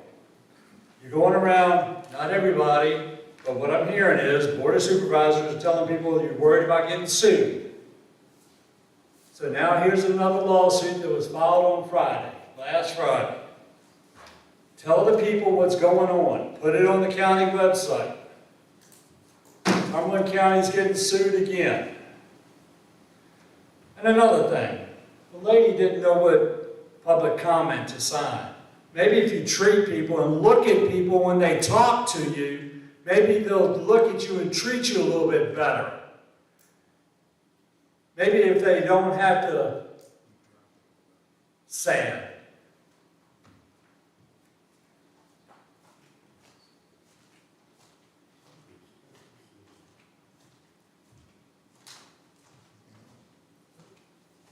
What do you have to leave Cumberland County schools?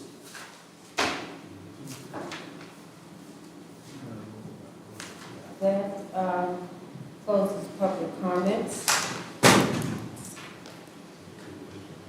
Do we have any comments by board members? I'm just going to say, looks like about 2/3 of those in attendance have left tonight. But those who have stuck with us this evening, thank you. And for those who have gone as well, thank you for your attendance. This is your meeting. And I appreciate each and every one of you being here. It shows that you care. And God bless you. Have a good night. I agree with that. Thank you for coming, and see you next month. Don't know if we'll have Valco investments or not, but I guess whatever we have tabled, we'll go back and send notifications out and do this one more time. Hopefully it'll be the last time. I do have one comment on the antenna ball things. I just noticed that has maximum wind of 118 miles per hour.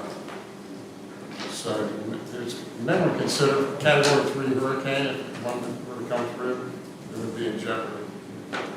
At 111 and 126 is where the Category 3 is. And that's your public safety building where your dispatcher would be. So I think maybe we'll just review your emergency plan. And after that, have a great night, everyone. Thank you for coming. Motion to adjourn. Second. Mr. Hamlet? Aye. Mr. Newman? Aye. Ms. Tyree? Mr. Simpson? Aye. Mr. Saunders?